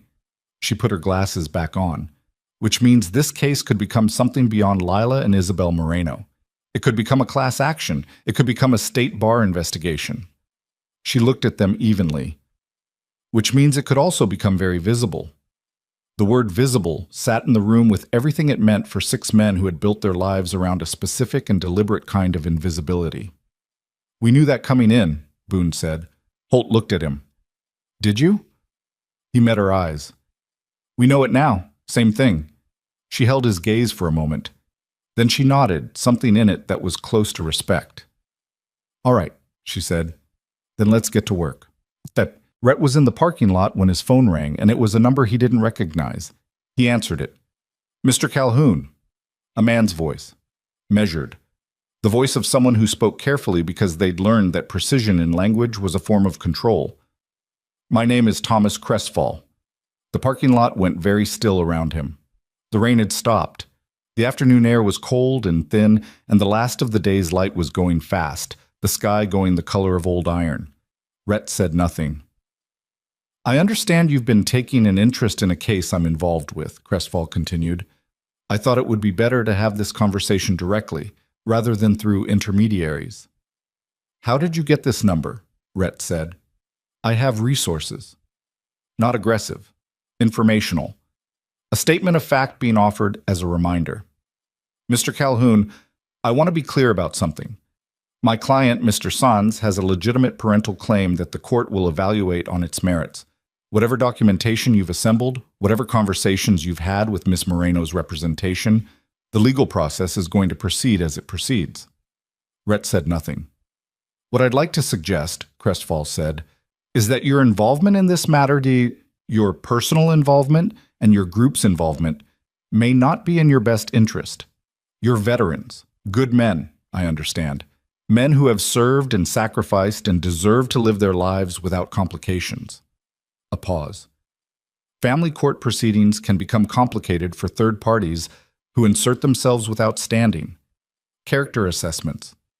Background inquiries. The kind of visibility that good men who have made their choices tend to find uncomfortable. It was a threat. It was constructed to not sound like one, dressed in the language of concern and reason, but it was a threat in every structural element. Ms. Holt sends her regards, Rhett said. A pause. Longer than the others.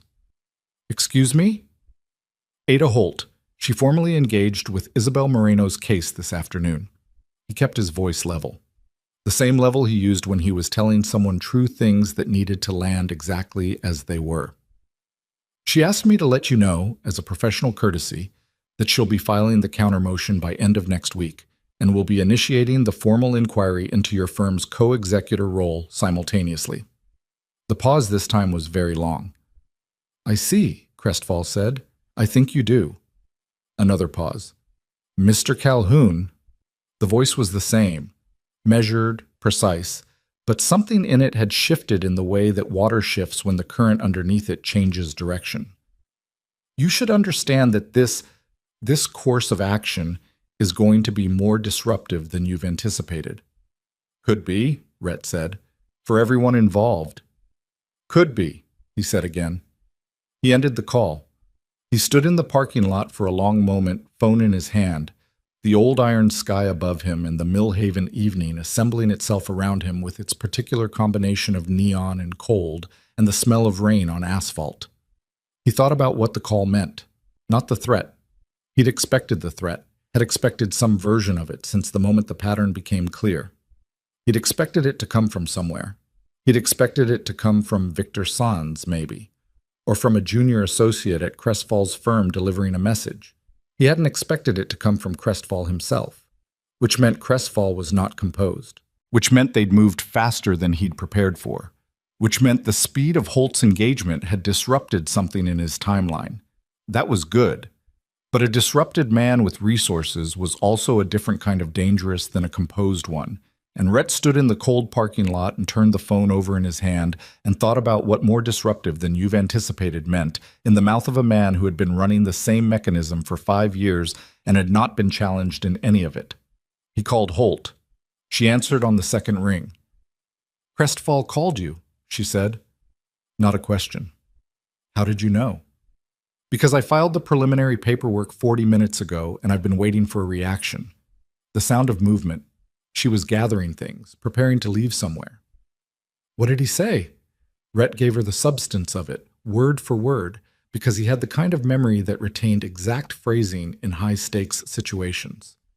She was quiet for a moment. He mentioned your group specifically, the veterans, the complications. Yes.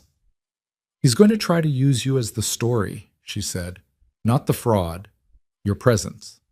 He's going to try to make the narrative about an unstable woman who has surrounded herself with motorcycle club members, and he's going to lean on whatever he can find in your histories, and he's going to try to make that the image a family court judge sees when they think about this case. She paused. That's his play.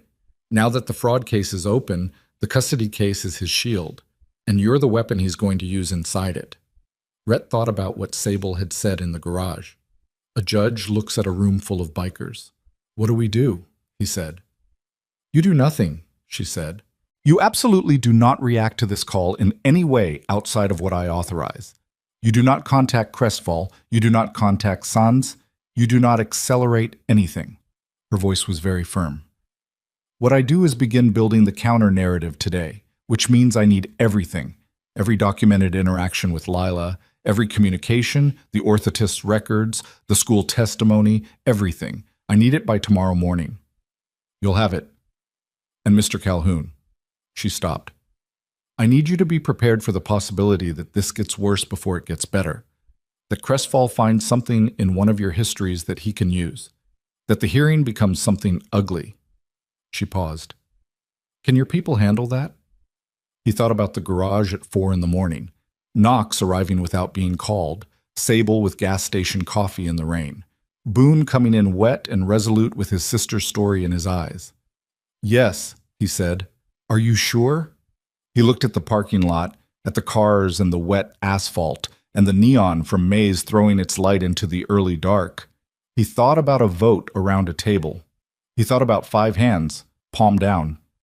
Yes, he said again. She hung up.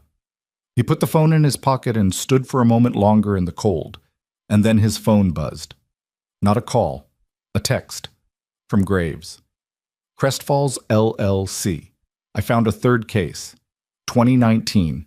Estate fraud, same mechanism, same structure. Family name was Darden. They have a daughter. She's 11 now. He read it twice. A third case. 3 families, 3 sets of children with their futures quietly extracted while a lawyer in a good suit managed their grandparents' estates. Rhett Calhoun, who had a rule about certainty, who was suspicious of it, who had come to Millhaven to stop doing a thing he was very good at, felt something shift in him that had no ambiguity in it at all. Not rage, not the hot thing, something colder and more permanent.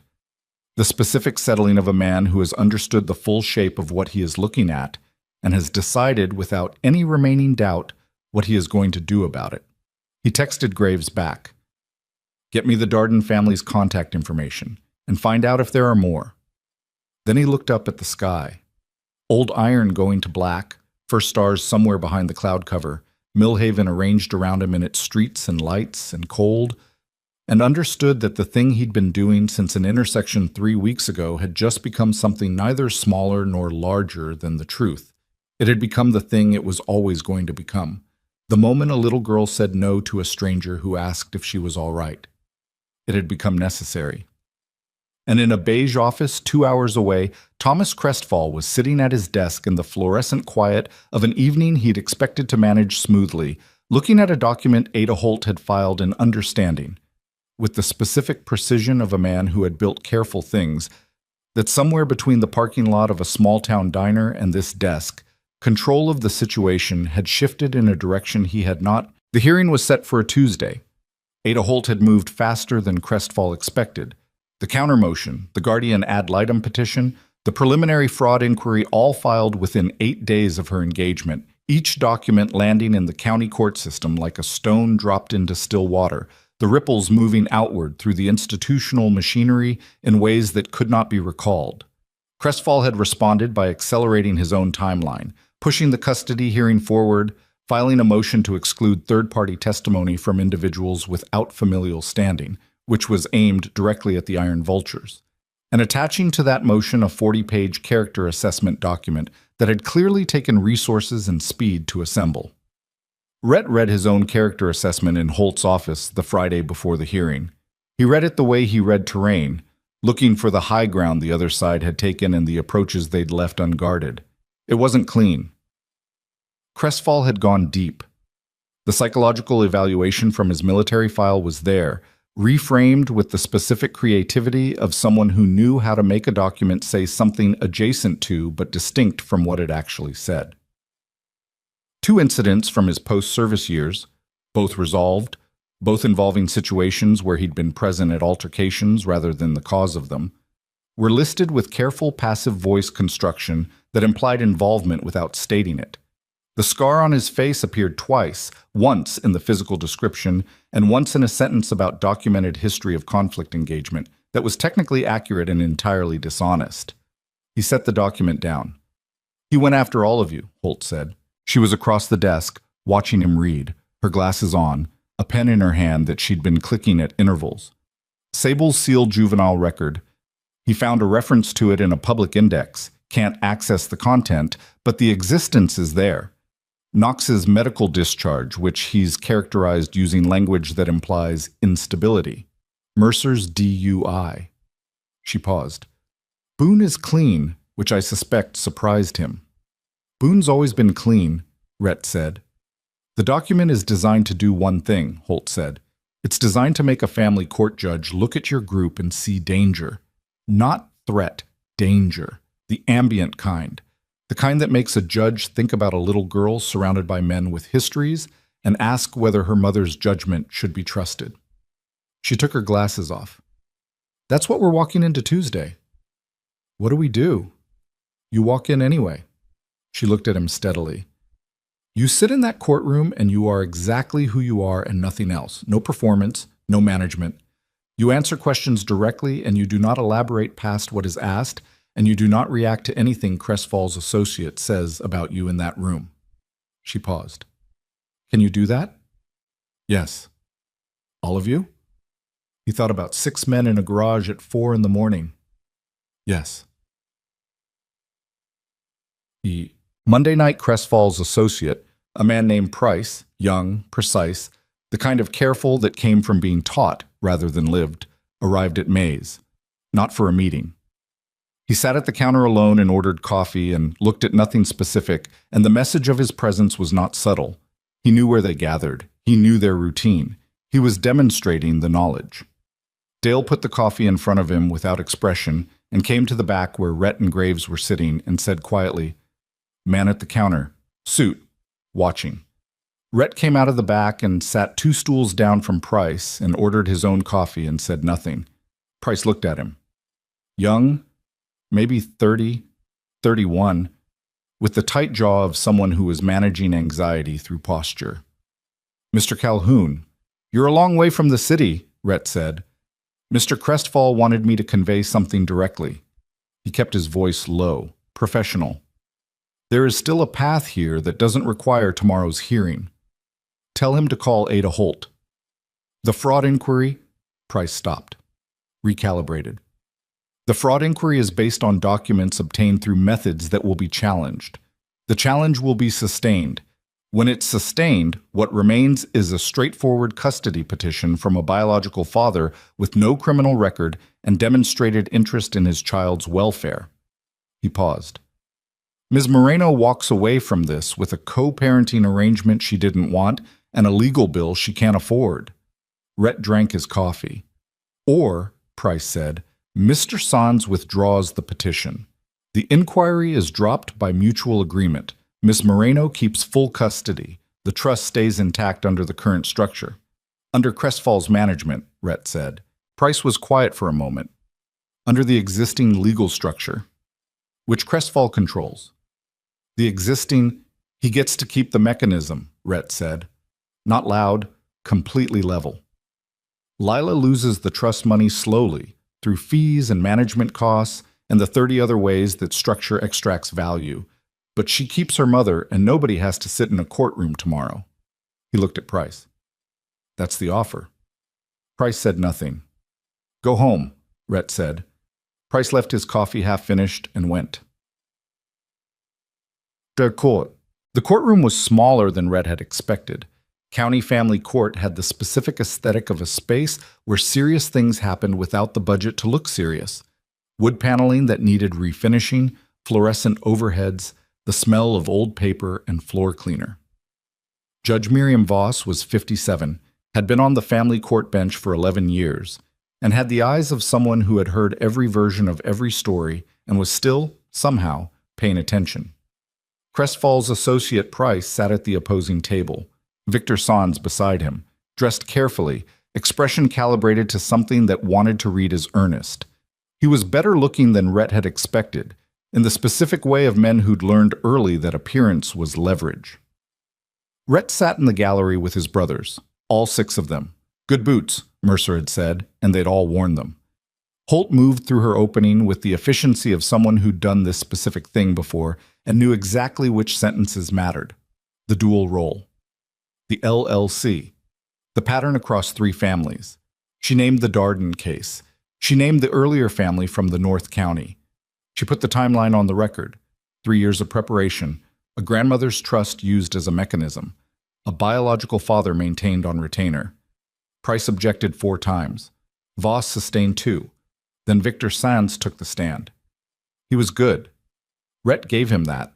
He was very good, He had the language of remorse, the cadence of a man who understood he'd failed and was trying to be better.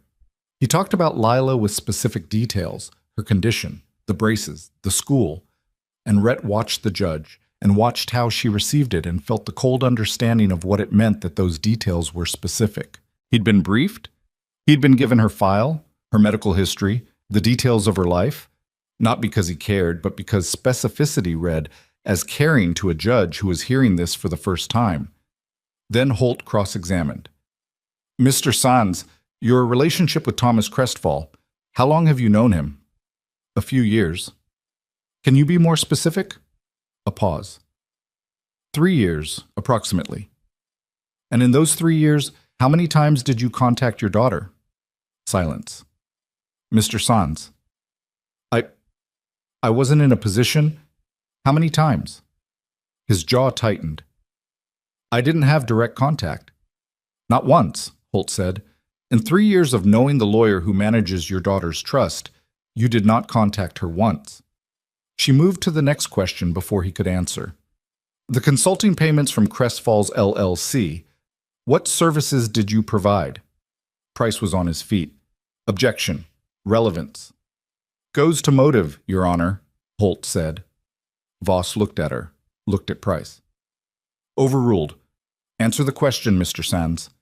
Victor Sands looked at the table. General Advisory Services. General Advisory Services? Holt repeated. On what subject matter? Another pause. Longer. The fluorescent lights hummed. Rhett could hear his own breathing. Estate matters, Sands said quietly. The courtroom went very still. Holt let it be still for exactly long enough. Then she said, no further questions. Lila took the stand in the afternoon. She came in with her braces clicking on the wood floor and sat in the witness chair and looked at the judge with the chin-up quality that Rhett recognized from a school pickup line, from a morning intersection, from every moment he'd seen her face the world straight on. The guardian ad litem, a woman named Chen who'd spent the morning with Lila and had the specific gentle competence of someone who did this work because they meant it, had prepared her, and it showed in the calmness of her hands. Holt asked her simple questions. How she got to school, who walked with her, how her ankle felt before the brace was adjusted and after, what the men with the motorcycles had said to her on that first morning. He asked if I was okay, Lila said. She was talking about Rhett. And I said no. Why did you say no? Holt asked. Because he asked like he actually wanted to know. In the gallery, something shifted in Knox's chest. He looked at the floor. Boone's jaw was set. Mercer's hands were still on his knees. Then Price cross-examined. He was careful with her. He had to be. She was 8 years old. The optics of aggression were prohibitive. But he was working towards something, and Rhett could see the approach from the gallery and could not stop it. Lila, do you know what a motorcycle club is? She looked at him. They ride together. Do you know what kind of people are usually in motorcycle clubs? Holt was on her feet. Objection. Leading. This witness is 8 years old. Sustained, Voss said.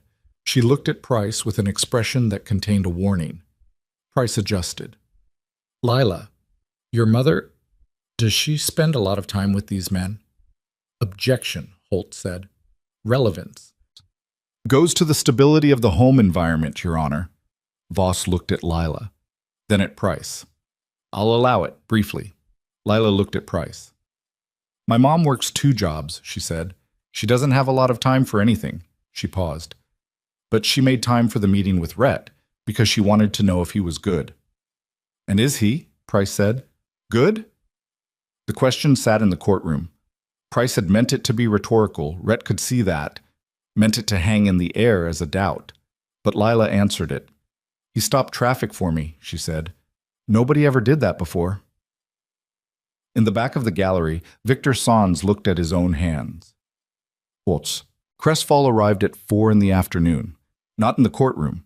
In the hallway outside during the recess, where the afternoon light came in through the corridor windows in long, flat angles, and the building had the specific end-of-day quality of a place waiting to empty out. He was older than Rhett had pictured, mid-50s, heavy through the shoulders, the kind of man who'd been large when he was young and had redistributed that mass into something softer. He wore a suit that cost more than some cars. He stood in the hallway with two men Rhett didn't recognize flanking him, and he looked at Rhett across the corridor with the expression of someone taking a final inventory. "You should have taken the offer," Crestfall said. "You should have been a different kind of lawyer," Rhett said. Crestfall's expression didn't change, but something behind it did. The specific movement of a man recalibrating what kind of problem he was dealing with. He'd expected intimidation to function the way it usually functioned. He was encountering something that didn't have the right shape for it to find purchase on. "This doesn't end in that courtroom," Crestfall said. "Then we'll see you in the next one," Rhett said. The recess bell rang. Rhett walked back through the doors. Holt was at the table, reorganizing her papers, and she looked up when he came in and read something in his face. "Crestfall," she said. "Hallway." "What did he say?" "That it doesn't end in here." She looked at him for a moment. Then she turned back to her papers. "He's right that it doesn't end here. The fraud case will take another year, minimum." She squared a page. "But here's where Lila's future gets decided. And that part," she looked up, "that part ends today." Rhett sat down in the gallery. Judge Voss returned to the bench. The room went quiet. And in the second row of the gallery, Isabel Moreno sat with both hands in her lap and looked at the front of the courtroom where her daughter's life was being weighed. And Rhett sat 2 seats down from her and said nothing, and the fluorescent lights hummed overhead, and outside the windows of the Millhaven County Courthouse, the November afternoon was doing what November afternoons did, going dark early, going cold without apology. And Victor San's lawyer was on his feet preparing his closing argument, and Ada Holt had her pen uncapped and her eyes forward, and 6 men in good boots sat in a row in the gallery of a small county courtroom and waited for. Judge Voss ruled at 4:47 in the afternoon. Restraining order granted. Custody petition denied. Guardian ad litem status for Lila Moreno extended through the duration of the fraud proceedings. Thomas Crestfall's firm removed from co-executor status pending the formal inquiry. The trust frozen under court protection until a clean administrator could be appointed. She read it without theater, in the flat, precise voice of someone who had made a decision and was standing behind it completely. When she finished, she looked at Victor Sanz for exactly 2 seconds, not with contempt, not with judgment, with the specific quality of someone acknowledging that a person exists and has made choices and will have to carry them. And then she looked away and closed her folder. Victor Sanz didn't look at Lila when he left. Rhett watched him go and thought that was probably the most honest thing the man had done in the entire proceeding. Crestfall was already gone. He'd left before the ruling, which Holt had noticed and marked without commenting on, because his leaving before the ruling meant his lawyers had read the room correctly, and he was already moving to the next position, the appeal strategy, the damage containment. The fraud case would take a year, possibly 2. It would cost him more than this courtroom had. Holt had told Rhett as much in the hallway after, her voice level, her glasses in her hand, and she'd said it without satisfaction, which he respected. Some things didn't deserve satisfaction. They deserved completion. The Darden family had called that morning. The earlier family from the North County had called the day before. Holt had both of them now. The mechanism was being dismantled from multiple directions simultaneously, and the dismantling would be slow and institutional and unglamorous, which was exactly what it needed to be. Mays at 6 in the morning, the day after. All 6 of them, the back counter, Dale moving behind it with the specific economy of a man who understood that some mornings required coffee and silence in that order. The diner was otherwise empty. The town outside was still dark, still cold, still running its November program without modification, indifferent to what had happened in a county courtroom the afternoon before. Nobody said much for a while. Mercer put his mug down and looked at the counter. "Good boots," he said. Boone made a sound that was almost a laugh. Sable looked at the window. The first gray of the morning was beginning at the edge of the dark, the specific pre-dawn quality that Rhett had always found more honest than either night or day. The world before it decided what it was going to be. He thought about what Sable had said weeks ago in the garage. "I think there's a version of this where we do more harm than good." He hadn't been wrong to say it. The risk had been real. The exposure had been real. What had changed was not the risk. It was what was on the other side of it. You gonna say something? Boone asked Rhett. No. Good. Boone drank his coffee. Knox was looking at his hands on the counter, both of them, the way he sometimes did when he was running through a medical assessment of himself, checking for the things that didn't show. He looked up and caught Rhett's eye and nodded once, which contained everything that needed to be said between them. Outside, headlights appeared on Cutter Road. A car slowing, parking.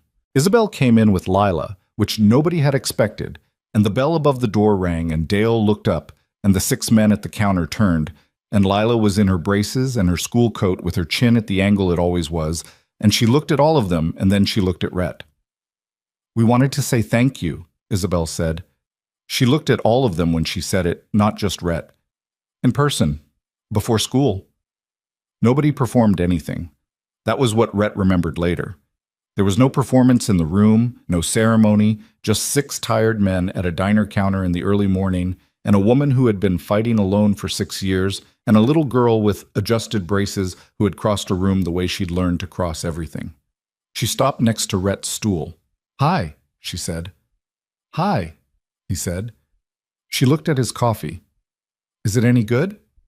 No, he said. It's terrible. Oh. She thought about this. Can I have some? Isabel started to say something and stopped herself.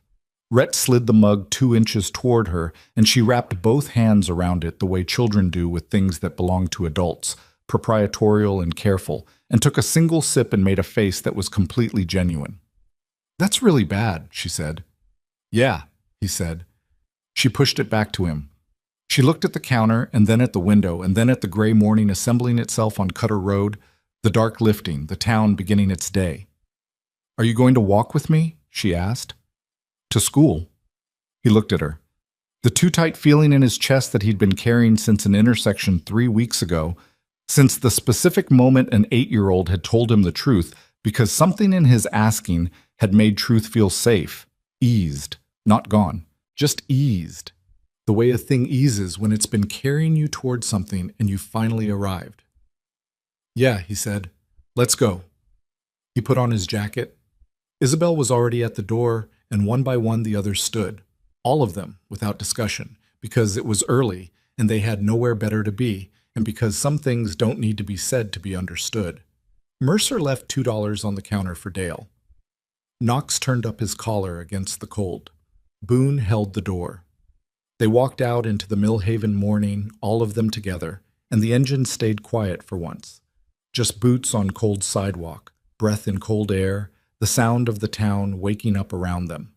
Lila walked in the middle of the formation without anyone arranging it that way, the braces clicking against the pavement in their even rhythm, and the intersection at Cutter and 3rd appeared ahead of them in the gray light, and Rhett watched the signal and watched the traffic and watched the cracked asphalt and the high curb, and when the light changed, he was already there beside her.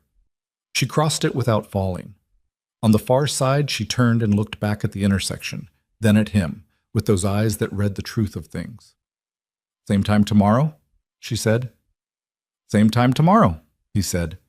She went up the steps and through the doors of Alcott Elementary and was gone, and the 6 of them stood in the cold morning air of a town that had not gotten softer and had not gotten easier, and had not changed its broken asphalt or its high curbs or its indifferent traffic. And Rhett Calhoun looked at the intersection and thought about the distance between the person who notices someone in trouble and the person who stays, how small that distance was, and how almost nobody crossed it. Then he turned up his collar, and they walked back toward Mays, and the coffee was still terrible, and the morning was still cold, and it was enough.